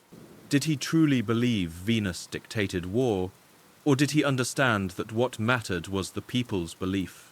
Which is stronger, the will of the heavens, or the faith of those who look up at them? When he opened his eyes, Venus burned brighter, dazzling against the dark. Drums began in the plaza below, slow and deliberate. The crowd who could not see the star clearly trusted their king's announcement. He raised his arms' feathers, brushing against the damp air, and the people roared. They believed because he spoke, and he spoke because they believed. Power flowed both ways, invisible yet undeniable. Later, at the ball court, captains drilled to the rhythm of the star. Their sandals slapped against stone dust, rising with each pivot. The smell of sweat and lime filled the court. Strike when Venus commands, their trainer barked. Spears flashed obsidian edges that caught torchlight like miniature stars. The planet's cycle was a calendar not of festivals but of conquest. To march out of rhythm risked failure. To strike in time promised glory. That night the king drank cacao thickened with chili, its bitterness sharp on his tongue. He sat in chambers where a scribe etched today's date into bark paper, careful strokes preserving the omen. Around him the palace murmured with preparations. Messengers sent tribute, counted warriors sharpening blades. Venus had risen, and with it came obligation. The city slept under a sky now marked with the stars' steady fire. Copán's ruler lay awake, listening to the frogs' chorus, smelling the faint sweetness of resin from the dying brazier. He imagined the campaigns to come. The jade roots secured the tributaries bound tighter. The heavens had spoken. Now it was his turn to answer. The jungle was not silent, it never was. Dawn rose with the guttural call of howler monkeys, echoing like war horns through the canopy, and the rush of river water over stones, loud as a drumbeat. Into this soundscape moved canoes heavy with warriors, their paddles striking in practiced rhythm. The smell of damp wood mixed with sweat cacao, still bitter on their tongues from the night's ritual drink. Copán was on the move. The campaigns that followed Yax K'uk Mo's rise were not reckless raids but calculated strikes. His eyes were fixed on the Motagua corridor, the lifeline of jade. Control of that trade meant more than wealth. It meant authority recognized far beyond the valley. Archaeologists note that jade from this river appears in burials across the Maya lowlands, a statistic that underscores its importance. Nearly every noble tomb of the 5th century contained jade ornaments, proof that whoever gripped this corridor held the arteries of prestige. The first battles were swift. Scouts melted into undergrowth, their bodies slick with rain spears balanced lightly in their hands. Flint axes cracked against wooden shields, the sound sharp and final. Prisoners were dragged to the riverbank bound with cords, their eyes reflecting the torchlight at dusk. Each captive was not just a trophy, but a word in a larger sentence of power, a message delivered to neighbors. Copán had teeth. But conquest was not only won by edge and cord. Diplomats followed the warriors bearing gifts of cacao obsidian blades and painted pottery. Where spears could not hold ground, marriages and promises stitched the seams. Feasts sealed truces. The smell of roasted turkey heavy in the air. Tamales steaming in their husks. Maize beer frothing as cups clinked. In these banquets, victory was tasted as much as seen each bite, a reminder that the ruler fed his people and bound his rivals. What does expansion feel like to those living it? For the warrior, it was the grit of mud on his sandals, the sting of sweat in his eyes, the roar of drums shaking his chest. For the farmer, it was tribute, measured in baskets of maize or cacao beans, debts demanded by officials carrying the king's seal. For the scribe, it was long hours at the mat, inscribing victories in glyphs that would outlive all memory of the blood itself. By mid-rain, Copán's reach extended across hills and valleys. its emissaries welcomed or tolerated at courts that once ignored it. Canoes bearing jade, obsidian, and salt passed under banners painted with Copán's emblem. Messengers carried news faster than rivers could, running barefoot over stone causeways, their chests heaving, their words rehearsed to precision. Trade and tribute alike began to pulse with new regularity like blood driven by a strong heart. The campaigns also carried spectacle. Victories were celebrated in plazas, where captives were paraded. Feathers plucked their names, recited before crowds. Smoke rose from incense burners, the smell of copal mingling with roasted meat. Drums thundered, and the people shouted their approval, not only of war, but of order itself. Each victory became theatre, a way of teaching the city who they were and why they mattered. Still questions hung in the air. Could conquest hold if memory faded, if tribute faltered, if sons and grandsons grew less vigilant than their father? Would Copán's greatness prove as fleeting as the smoke of incense, or as lasting as the stone rising on its acropolis? The answers lay in more than weapons. They lay in the stories the king would tell, the monuments he would raise, and the faith he could inspire. And so, as the campaigns subsided into order, the king turned to image and ritual, shaping himself into more than a warrior. He became a symbol, a hero king celebrated not just for what he conquered, but for what he embodied. "Eat," said the steward, lifting a painted bowl so foam kissed the rim. "Tonight we measure gratitude." Drums rolled like distant thunder through the Acropolis, and a tide of heat rose from hearths where cooks basted turkeys until the skin crackled. Copal hung sweet and sharp in the warm air. Torchlight glazed the fresh stucco, so it shone as if still wet. On 435 CE's mid-year festival, the ledgers claimed more than 200 birds were dressed for the high table, a number as political as it was filling, because abundance teaches loyalty. He walked the perimeter with slow delight, palm-brushing cool plaster, checking how sound carried from the musician's platform. Shell tinklers made a silver rain at the dancers' ankles. Slit drums answered in bold wooden syllables. Children leaned over mats to see platters pass tamales steaming in their wrappers. Cacao dark and bitter, with a bite of chili that tingled the tongue. The smell of roasting meat threaded the plaza thick as a promise. A hero king is taught to play the city like an instrument. He sat, rose, paused, lifted a cup, and every gesture braided choreography with calendar. Scribes perched near the stair reeds, ready to catch the profile they would later carve in stone. A captive line passed quietly in the shadows, wrists bound, eyes down. Their presence said victory, their survival said order. He staged memory as well as plenty. Altar models showed the story so far. Entrada marriage, first temples, a red shrine bright as new blood. Actors in feather suits reenacted the founding march. A boy in quetzal plumes perched on a litter to the crowd's delight. When the conch sounded, he turned not to the audience but to the gods, and the plaza exhaled as if relieved that the city remembered the difference. A fact announced between toasts set the rhythm for the evening.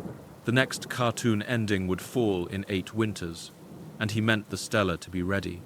Builders smiled into their cups. Merchants counted privately, thinking of jade and salt. Singers tested a refrain also, and let it ring clear.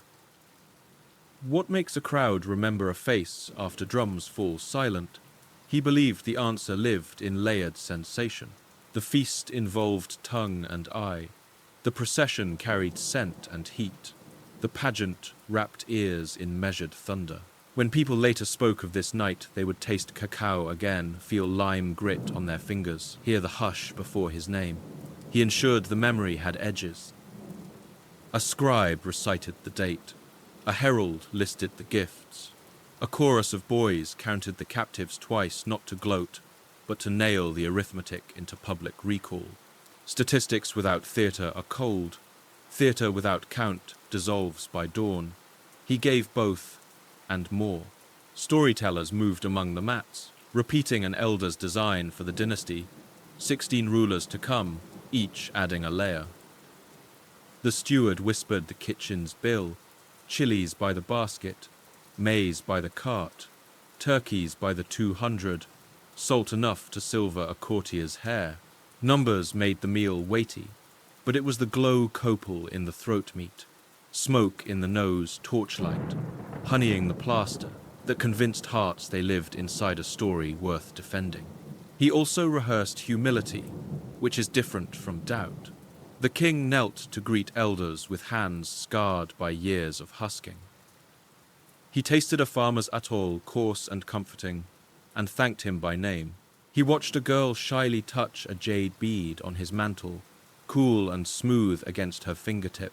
She laughed when he let her keep a tiny shell bell from his belt. In a world where rulers often played thunder, he tried rain.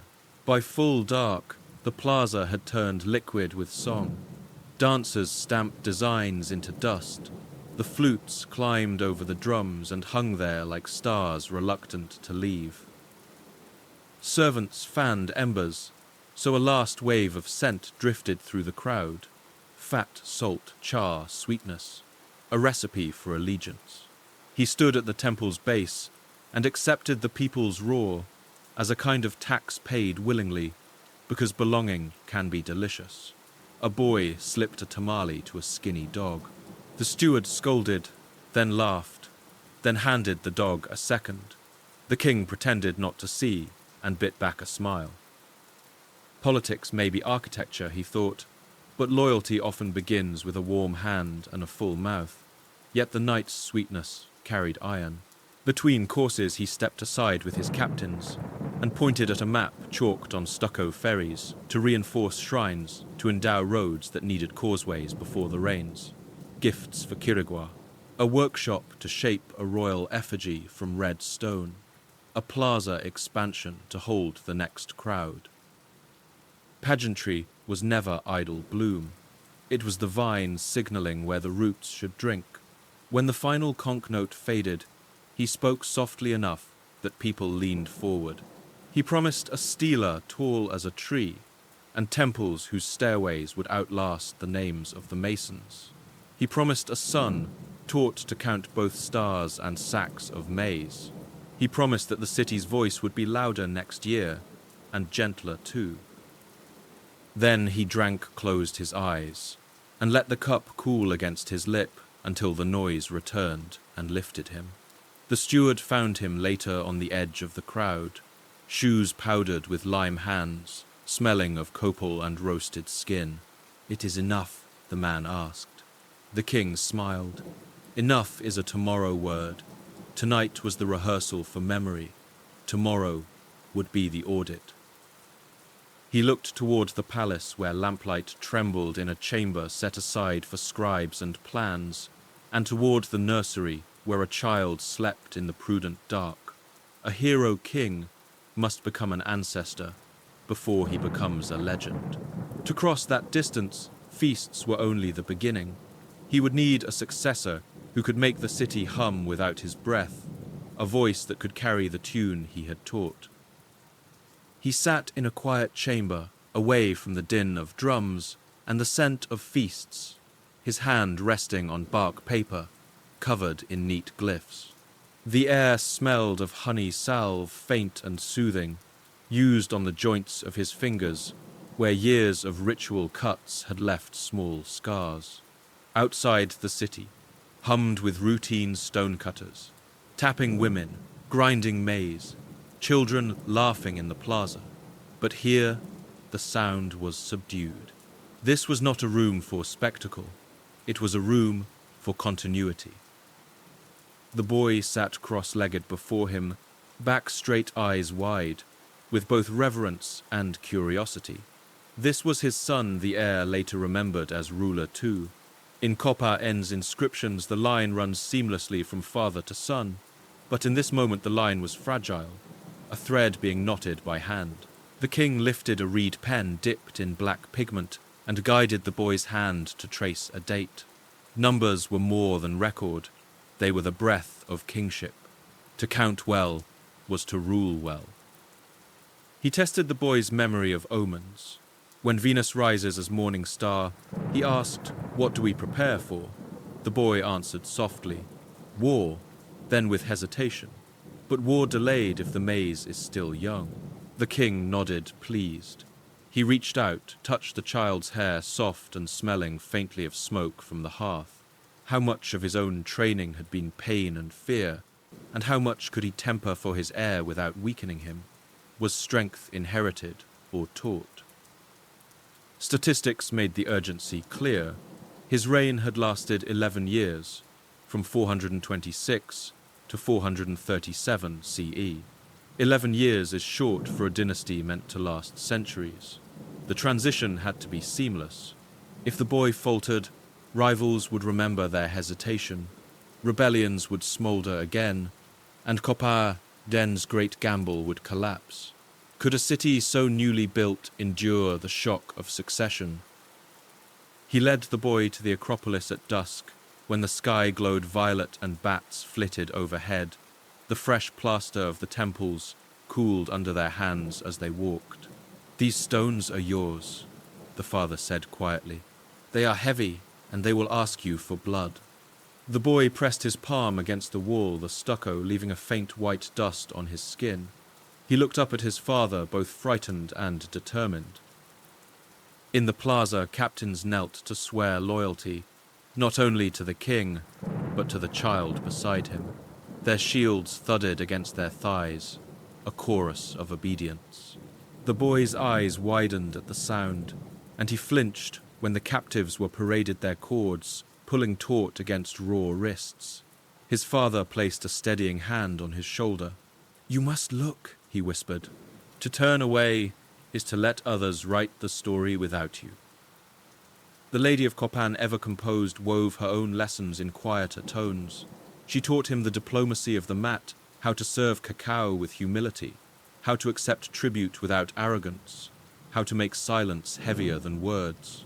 Her chambers smelled of flowers and copal, her voice soft but firm.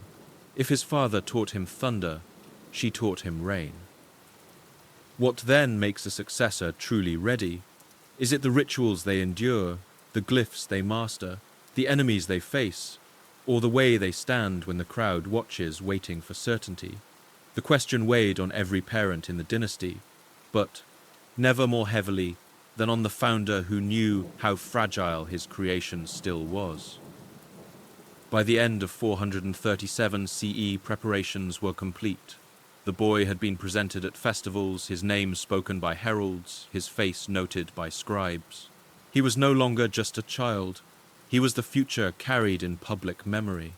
The father, his body already bearing the stiffness of age and the aches of old wounds, looked at him and saw not only continuity, but hope. Night settled over Copán crickets, trilling torches, spitting sparks into the air. The king lay on a mat, listening to the city breathe. Soon his own breath would falter, but the line would go on. The jungle had grown heavier with age, or perhaps it was only the weight in his bones. The king strapped on his cotton armor, stiffened with salt, and winced as his right arm flared with pain. Years earlier, a fracture had twisted the bone. Archaeologists centuries later would find the evidence still etched in his skeleton. Yet in 436 CE, when word came that border villages were testing Copán's grip, he refused to send only his captains. He would ride out once more, not as a boy seeking glory, but as an elder proving permanence. The campaign began under a sweltering sun. Air shimmered above the maize fields, thick with the scent of dust and sweat. Warriors marched to the beat of drums that thudded like a tired heart, slower than in youth. Shields clacked, obsidian edges gleamed. He walked among them, sandals crunching gravel, the rough strap biting into his ankle. Some whispered he should remain in the palace, that his presence risked too much. But absence could be worse than defeat. Absence could invite doubt. The clash came at a river crossing water, rushing loud over rocks, as if to drown out the cries of men. Arrows hissed shields, thudded obsidian cracked against wood.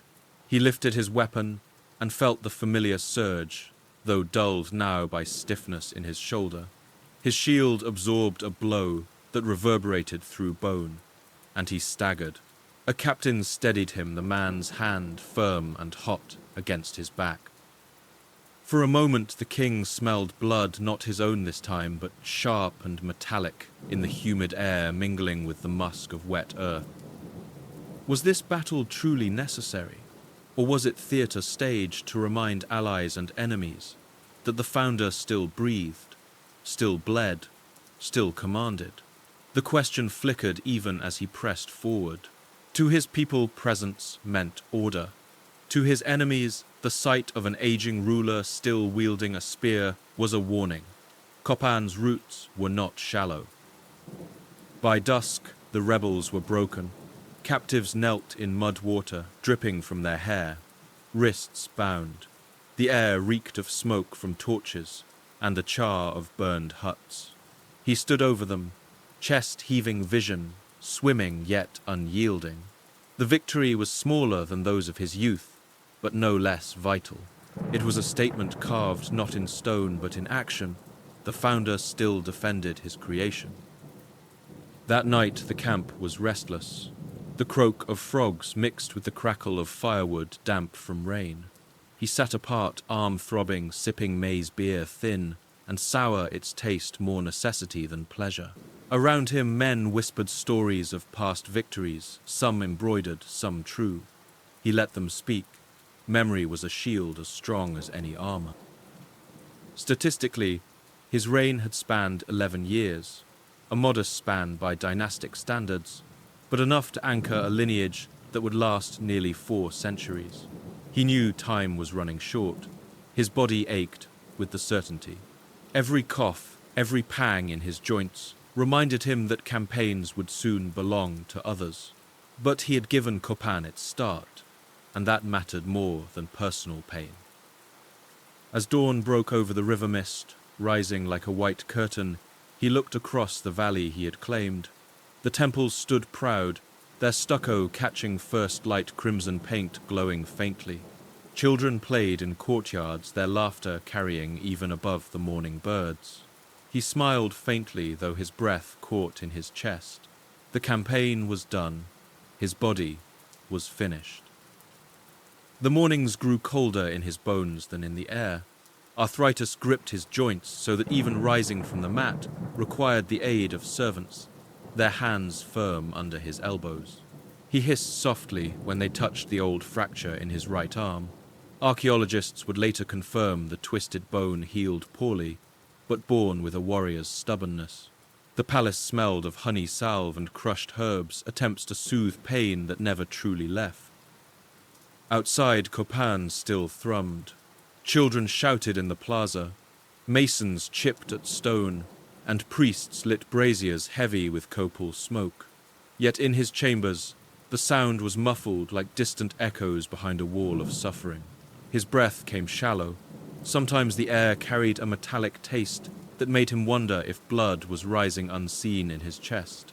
He had led campaigns, commanded feasts, raised temples, but now his enemy was the body itself. Statistic and fact gave his suffering a shape. Skeletal analysis shows he was around 40 to 50 years old at death, yet his bones told of advanced arthritis and multiple healed fractures. In a world where life expectancy hovered far lower, he was already an elder. Still, he felt betrayed. How could a man who had carried a dynasty on his shoulders find those shoulders failing him when memory needed them most? Servants whispered of remedies. They brewed cacao with chili to wake his senses bitter and sharp on the tongue. They brought steaming cloths, laid them against his swollen knees, the heat burning before it soothed. At night he breathed the thick scent of pine resin, hoping it would steady his chest. Sometimes in fever, he muttered to the lady of Copán, who sat beside him, her hand cool on his brow. Was it comfort or despair to know the city still moved even as he grew stiller. In the plaza, rituals continued without him. Priests cut cords, bled into bark paper, burned it in fires whose smoke curled toward the heavens. Warriors drilled on the ball court sandals, slapping stone. Children played near unfinished stele. He heard it all from his bed, sounds muffled by pain, but still vivid: the scrape of stone, the hum of insects, the chant of prayers. It was the city reminding him that Copán no longer needed him present to exist. His dream had become reality, but the dreamer was fading. What does it mean to watch your body decline while your creation thrives? Is it pride to know your city breathes beyond you, or grief to know the world moves on while you remain behind? He wondered this as he shifted painfully the matte rough under his skin, the torchlight flickering in waves of shadow. By 437 CE, his body had given almost all it could. The cough worsened, his arm grew weaker, and his legs trembled at the weight of even a few steps. He summoned his son and heir, touched the boy's hand, smaller, yet steadier than his own, and whispered the duties that would outlast his breath. The words were not shouted in a plaza, but spoken softly in a chamber scented with resin and sorrow. The city outside sang with life, but within the palace the silence deepened. He knew death was near, and with it, transformation from ruler to ancestor. The palace was hushed. Even the dogs that usually barked at night lay silent in the courtyard, as if they too sensed the weight pressing down upon Copán. It was around 437 CE, and the founder's breath had grown shallow, his body frail under woven blankets that smelled of pine resin and honey salve. The lady of Copán sat near him, her hand cool against his brow.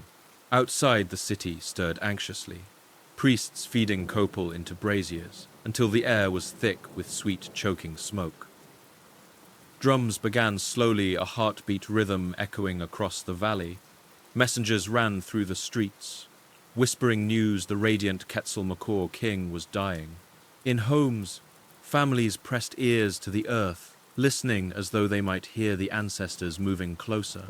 Children were hushed, hearth fires dimmed, and offerings of maize and cacao were set at doorways.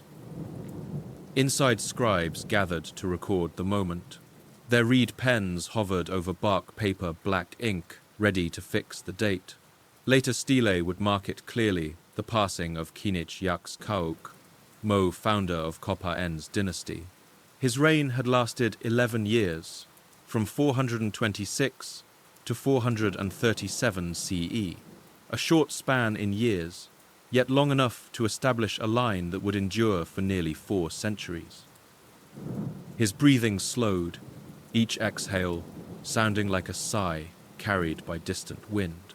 The torchlight flickered, casting shadows that seemed to move of their own accord across stuccoed walls. The air was heavy metallic with the faint smell of blood from old wounds that had reopened under strain.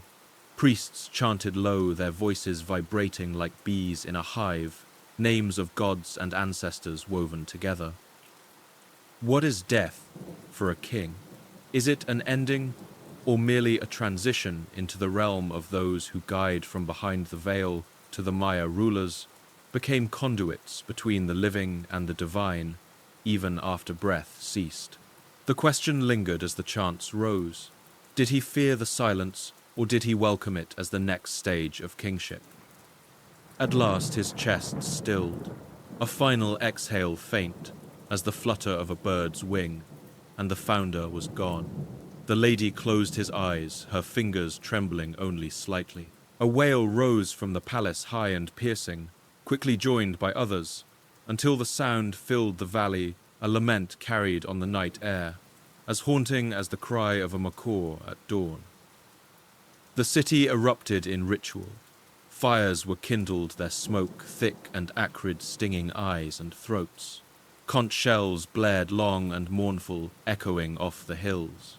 The smell of burning copal mixed with roasted maize offered in sacrifice a feast for gods and ancestors.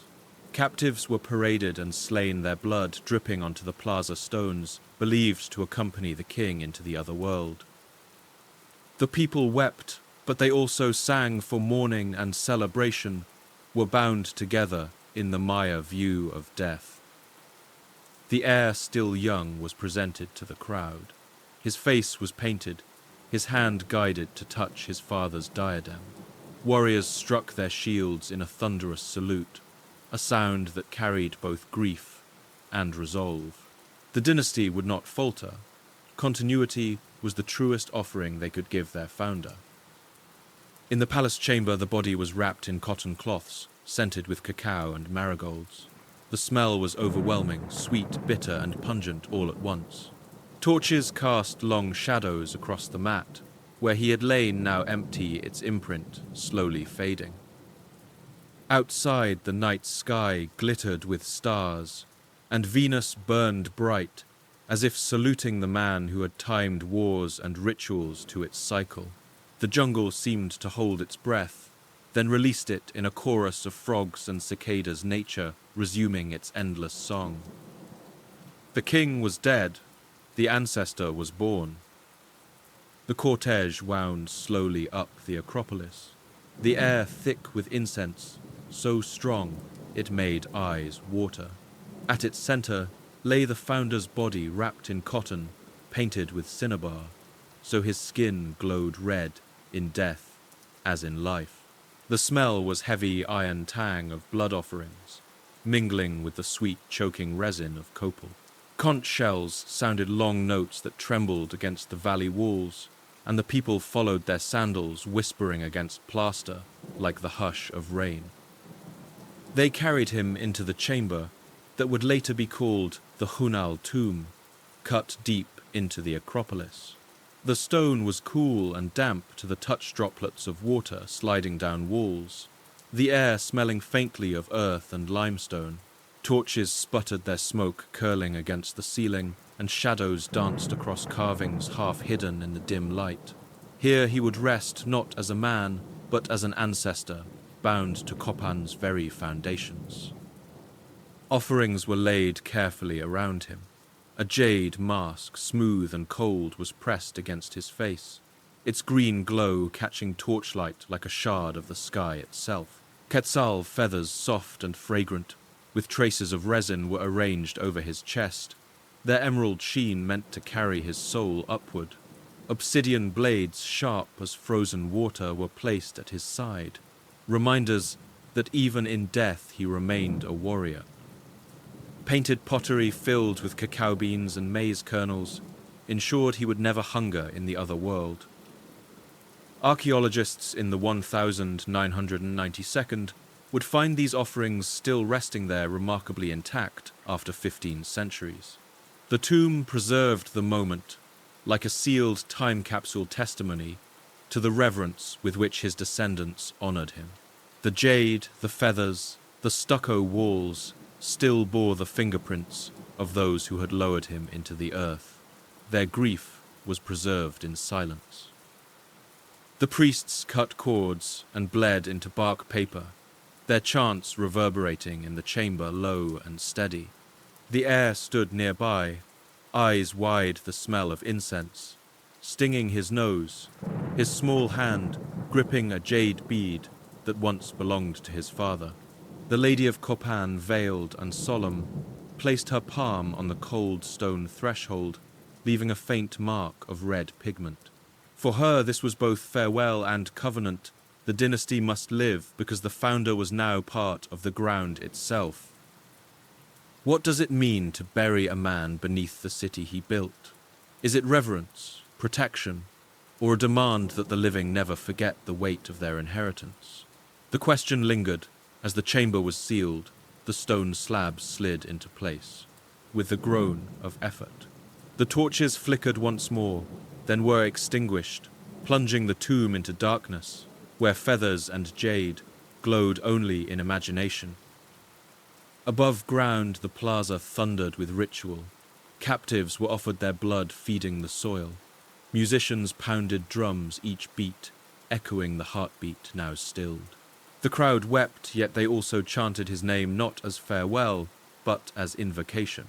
He was no longer K'inich Yax K'uk Mo the man, he was the ancestor, the eternal axis. The burial was done. The founder slept within stone, his body dissolving into earth even as his name hardened into history. Copán would never be the same. The tomb was sealed, yet above ground his presence only grew. Copán awoke each morning to the smell of copal, curling from braziers offered not just to gods, but to the founder whose spirit now lived beneath the Acropolis. Priests spoke his name in chants, voices low and resonant, like bees thrumming in a hive. Children were taught that every harvest owed thanks, not only to the maize god, but to K'inich Yax K'uk Mo, whose blood and vision had anchored their city. Stellae rose in plazas, their surfaces carved with his likeness, feathers flaring like a quetzal, eyes stern as obsidian. Stonecutters chipped rhythmically, the sound sharp and steady, echoing like heartbeats against limestone cliffs. Dust hung in the air, stinging nostrils, while sunlight glared off unfinished faces until masons blinked through tears. Later, when rain darkened the carvings, the water ran like fresh paint, renewing his image as if he had just stepped into memory again. Centuries later, Altar Q would depict him at the head of 16 rulers, his hand outstretched to his successor. That gesture, carved in 776 CE, tied every king back to him, making his spirit the perpetual first link in the chain. Was this history or myth? Did he truly appear in visions to bless each heir? Or was it clever theatre to keep dynastic power secure? The stelae cannot answer. They only remind us that remembering is itself a form of power.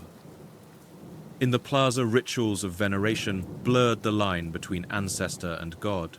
Priests sprinkled maize kernels on the ground, their crackle underfoot a promise of fertility. Women poured honey onto the fire, its sweetness turning to smoke that filled the air. The crowd inhaled, and for a moment the bitter-sweet scent seemed to carry the founder's breath among them. Warriors struck shields in unison, the sound rolling like thunder, declaring that the king's spirit still marched with them. Midway through a festival, a boy asked his mother, "Does he still see us?" She hushed him, but the question lingered in the air, as dangerous as it was sincere. What is the boundary between veneration and illusion? Do we worship the man who was, or the memory we have remade? The crowd chanted louder, drowning the doubt, for belief was the mortar of Copán as surely as lime held its temples. Offerings grew extravagant jade beads, cool as river stones, obsidian blades that caught firelight feathers, soft and fragrant, laid before his shrine. Scribes recorded each gift, each date, ensuring that centuries later, archaeologists would find evidence of a cult as vibrant as any for living gods. His memory became currency, a resource as vital as maize or cacao. To ignore his name was treason, to honor it was duty. The heir, now king, walked the same plazas where his father once bled and feasted. At ceremonies he touched the base of stela, carved with his father's image, fingers brushing the grooves worn smooth by rain and time. The stone was cool, rough beneath his skin, and he felt both comfort and weight. His rule was not his alone, it was tethered to the ancestor who lay beneath the Acropolis, silent yet ever present. And so Copán became not just a city of the living, but a city of memory, every ritual echoing the founder, every drumbeat carrying his name into the future. Stone by stone, ruler by ruler, the dynasty lengthened. What began in 426 CE, with one man's march into the Copán Valley, stretched into a line of 16 kings, each layering new temples atop the old, each carving his name beside the founder's paga. The smell of fresh lime plaster became as constant as the river's flow, and the sound of hammers striking stone echoed like an unbroken heartbeat across centuries. The successor ruler too was still young when he took the throne, his hand guided onto the diadem during his father's funeral rites. He grew into the role under the watchful shadow of Yax K'uk Mo, whose cult ensured the dynasty was not merely inherited but sanctified. Inscriptions from later centuries tell us the line endured until 822 CE, spanning nearly 400 years. Few dynasties in the Maya world matched such longevity, a statistic that reveals just how deeply the founders' roots had sunk into Copán's soil. Each ruler renewed the performance of continuity. Festivals reenacted the Entrada captives paraded, as though the conquest never ended, and stelae carved the founder's image beside that of his descendants.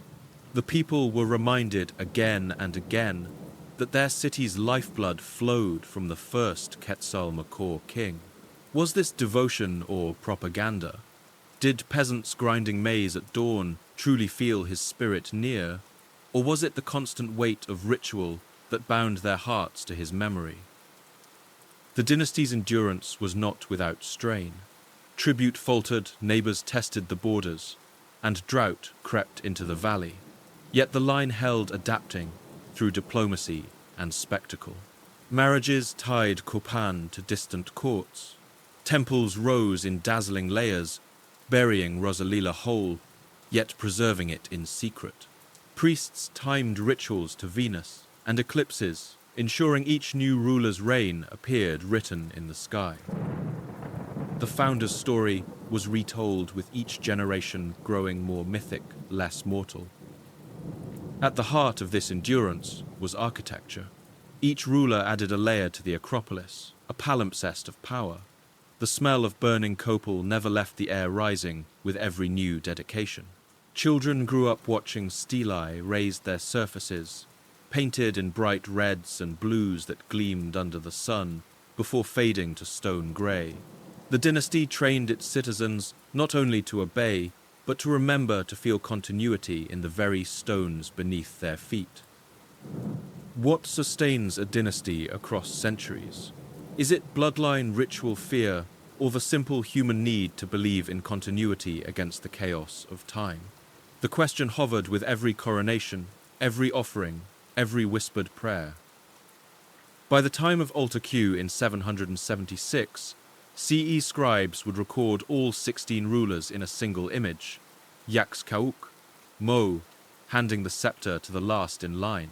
It was both history and hope, a vision of permanence, even as the cracks of decline had begun. The founder's hand stretched across 3.5 centuries, proof that memory can be sculpted into eternity. The city swelled with life. By the height of the dynasty, Copán's population reached nearly 20,000, its houses spreading across the fertile valley like maize plants in orderly rows. Smoke from hundreds of hearths curled into the morning sky, carrying the warm scent of tortillas, roasted squash, and cacao. The air rang with the rhythmic thud of stone hammers against limestone, the scrape of chisels shaping gods and rulers into stelae that gleamed under fresh paint. The Acropolis rose tier upon tier plastered walls, brilliant with vermilion and turquoise. Temples shone in the sun, their surfaces dazzling after rains, when water slicked the stucco until it reflected light like polished jade. Rosalila, already buried by later rulers, slumbered intact beneath new layers, an architectural secret whispering of continuity. The great hieroglyphic stairway unfurled in glyphs like an endless text, its 2200 blocks, recounting history as if the very steps were sentences. At festivals, feet struck those glyphs in rhythm with drums, reminding all that memory was not only read, but walked upon. Markets buzzed with trade. Merchants spread cotton mantles, dyed cochineal red obsidian blades that flashed like captured fire shells from distant coasts, and bundles of cacao beans currency that clinked and rustled in woven bags. The smell of honeyed drinks and smoked fish filled the plaza. Children darted through the crowd, chasing dogs that barked amid the chaos, while elders debated prices over gourds of frothing atole. Tribute from surrounding villages arrived in baskets: maize, beans, salt, and jade, each offering a thread in the fabric that kept Copán's splendor intact. At festivals, the spectacle was overwhelming. Drums pounded until the chest vibrated. Flutes shrilled above the din. Dancers stamped clouds of dust that smelled faintly of earth and sweat. Priests bled onto bark paper, feeding it to fire that hissed and roared, the smoke rising sweet and bitter at once. Captives were displayed in plazas, living reminders of power. The people roared approval, their voices echoing against stone, the sound like a living wall around the rulers. Statistically, Copán's stele are unmatched, more than 24 monumental stone carvings, many over 3 meters tall, their surfaces dense with glyphs and portraits. Few Maya cities invested so heavily in narrative carved from rock. Why so much effort in telling the story again and again? Perhaps because Copán, unlike sprawling Tikal, was smaller, more vulnerable. Its strength lay not in sheer size, but in the richness of its story, hammered into stone until memory itself seemed unbreakable. What does it feel like to live in such a city? At its peak, the senses would have been overwhelmed. The glare of painted temples in sunlight, the acrid sweetness of incense lingering everywhere, the constant percussion of tools and drums. Pride must have pulsed in the chest of every inhabitant. Yet with it, perhaps, unease. How long could such brilliance burn before smoke and ash took its place? At night, torchlight flickered across the Acropolis, its flames gilding masks of gods in shadow and light. Families told stories of the founder whose body lay beneath the stone of the kings, who followed of the gods who walked through smoke to hear human prayers. The city glowed alive, confident. But even peaks cast long shadows. In the distance, rivals sharpened their ambitions, and the strain of tribute and drought pressed on the valley's edges. Copán stood radiant, yet the seeds of fragility were already sown. The drums that once thundered with triumph now beat slower, muted by the weight of obligation. By the late 7th and early 8th centuries, Copán's brilliance strained under the very structures that made it great. The smell of copal still filled the plazas, but beneath it lay the sour tang of discontent tribute, weighed heavy drought, thinned harvests, and neighbors long accustomed to sending maize and cacao began to withhold their offerings. Markets reflected the tension. Where once baskets overflowed with beans and jade stalls, now showed gaps. Merchants grumbled that cacao prices had doubled. Families muttered that their maize rations felt lighter. Archaeological studies reveal evidence of nutritional stress in skeletons from this era, suggesting that even as monuments grew taller, stomachs sometimes grew emptier. How long can stone dazzle if the people beneath it grow restless? Rivalries sharpened the strain. To the north, Quirigua, once Copán's vassal, began to flex its independence. By 738 CE, it would rise violently, but even earlier the tension was palpable. Envoys returned with clipped words, their mantles still carrying the smell of foreign incense, but lacking firm promises. Tribute, once guaranteed, began to arrive late or not at all. Diplomacy turned brittle. The labor for Copán's grand monuments also pressed on the people. The hieroglyphic stairway alone required thousands of carved blocks. Each strike of the chisel left dust sharp in the throat, each haul of stone-cut ropes into palms. While kings gloried in the stories etched, their farmers whispered about fields left untended during building seasons. The city gleamed, but the countryside groaned. And yet festivals continued. Drums still shook the plazas, captives still paraded, feasts still filled the air with the smell of roasted turkey and cacao. The spectacle reassured, but perhaps it also rang hollow to some. When the people cheered, was it belief or was it fear? Statistically, the city's population peaked near 20,000 around 750 CE, a density that pressed hard on the valley's resources. Deforestation scarred hillsides, soil grew tired, and maize yields fell. Archaeological pollen samples show forest clearance increasing during this period, a silent record of human pressure mounting against the land itself. In the palace, rulers prayed harder, bled deeper, built higher. They believed, or at least insisted, that ritual and stone could hold back decline. But history teaches that even the brightest flame flickers.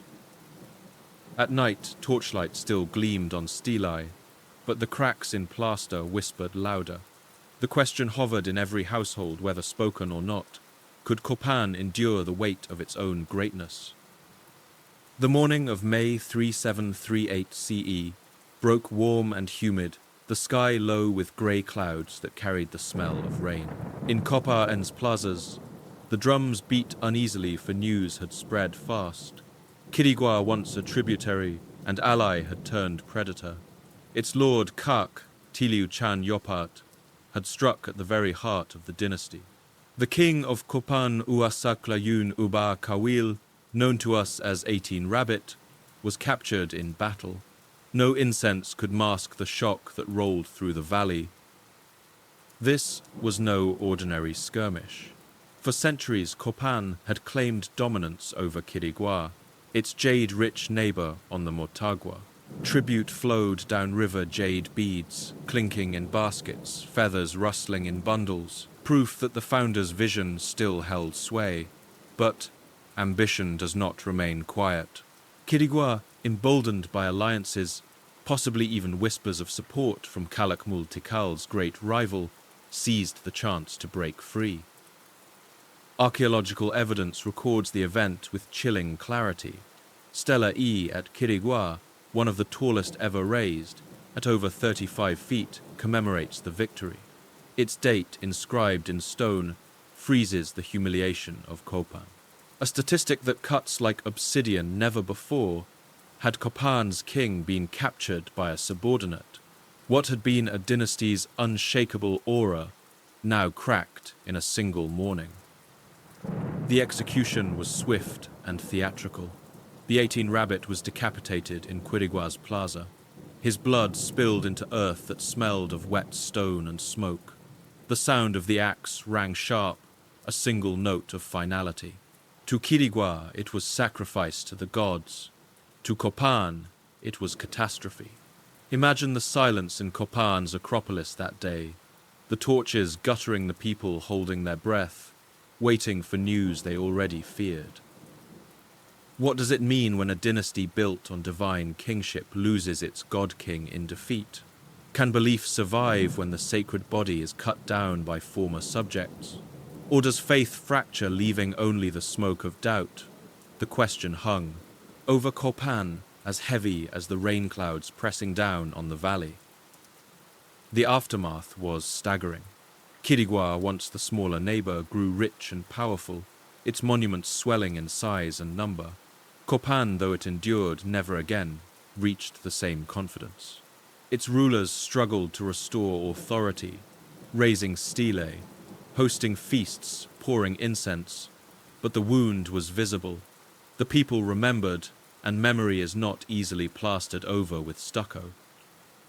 At night, the valley still echoed with drums, but they sounded different now, less thunder than lament. The smell of copal was no longer reassurance, but a plea. The founder's name was still invoked, his tomb still venerated, but even his aura seemed tested. Copán had survived crises before, but never one that struck so directly at the spine of kingship. A fact to begin, on 822 CE, Copán set its last clear long count date, a monument like a held breath before silence, and a question when a city's voice fades. What remains for the living to inherit dawn?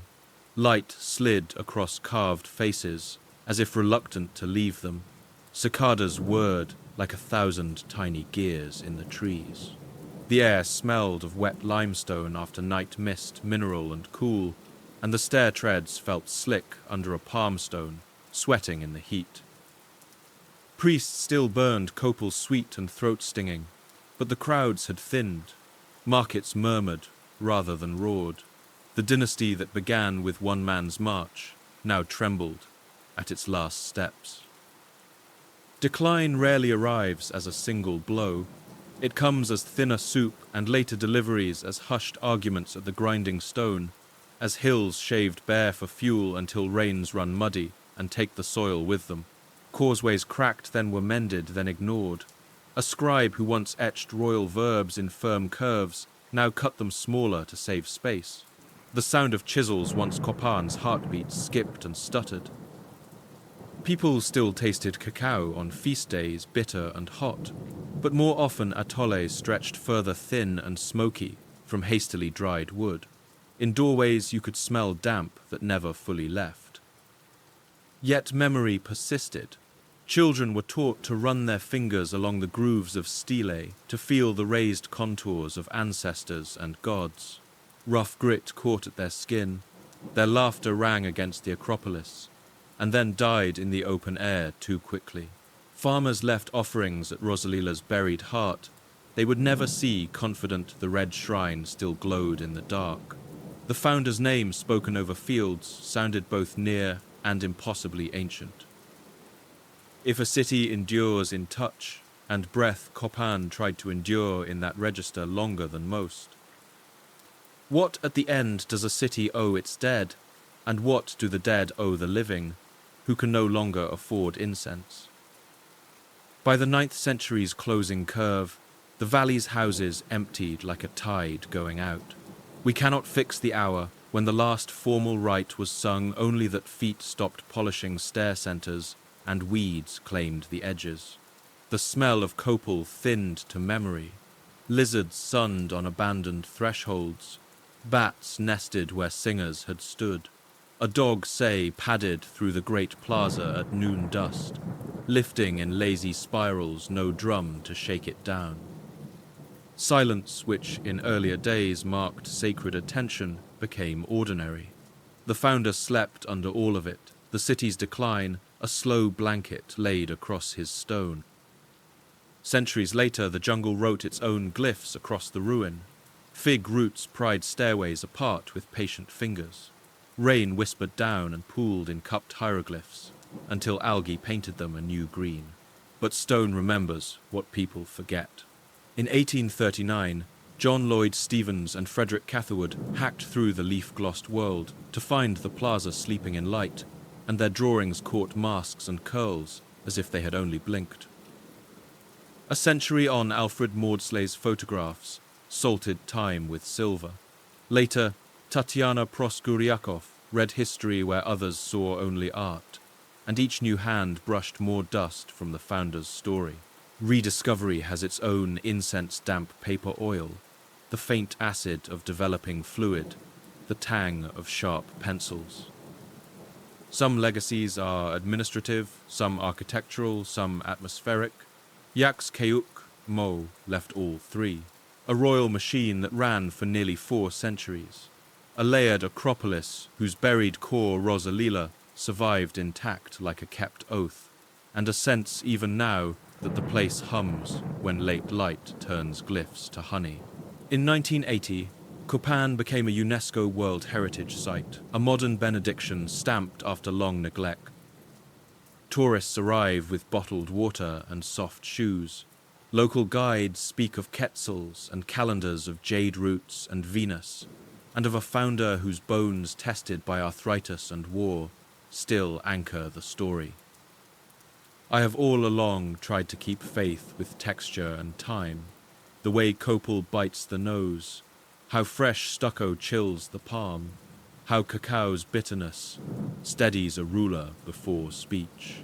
When you stand here, yes, you, American listener, imagining the black screen picture, the heat he felt through sandal soles, the grit he tasted when speeches ran long, and dust blew the drumline that once wrote order into hearts.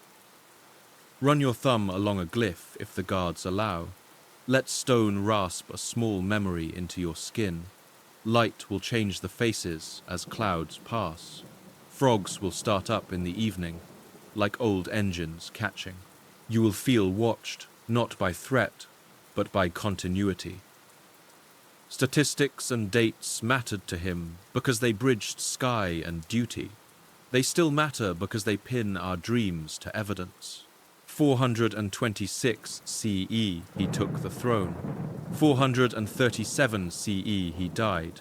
776 CE Alter Q braided 16 names.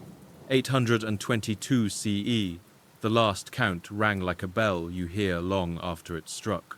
The rest, smoke, laughter, blood, maze, grief, will not fit so neatly onto a line. But look how long the line has held. Look how often people returned to touch it. If the Maya collapse teaches anything, it is not that brilliance always ends in ash, but that brilliance requires caretakers who can count costs as well as stars. Yax K'uk Mo understood that stone and story must be fed. He could not foresee which mouths would go hungry when the bill came due. That shadow belongs to later rulers and to the earth itself, which has its own arithmetic of rain and root. Night gathers over Copán, as it has gathered for 1,500 years. Bats stitch the air with soft clicks. A faint sweetness gardenias perhaps threads the damp. Somewhere a guide snaps off a flashlight and lets the moon do the work. Masks look gentler in that light. The founder's city is quieter than he left it, and more open. Scholars still argue origins. Villagers still sell cold drinks at the gate.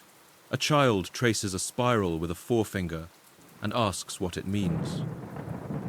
We answer with what we know and with what refuses to be fully known, and in that answering his name stays bright. The screen is black now by design, and that is fitting. Some histories need darkness around them so the details can glow.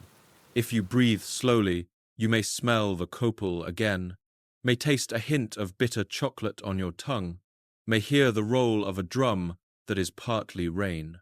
Remember him as a man who built for memory, who asked stone to keep what breath could not, and as a beginning not an end.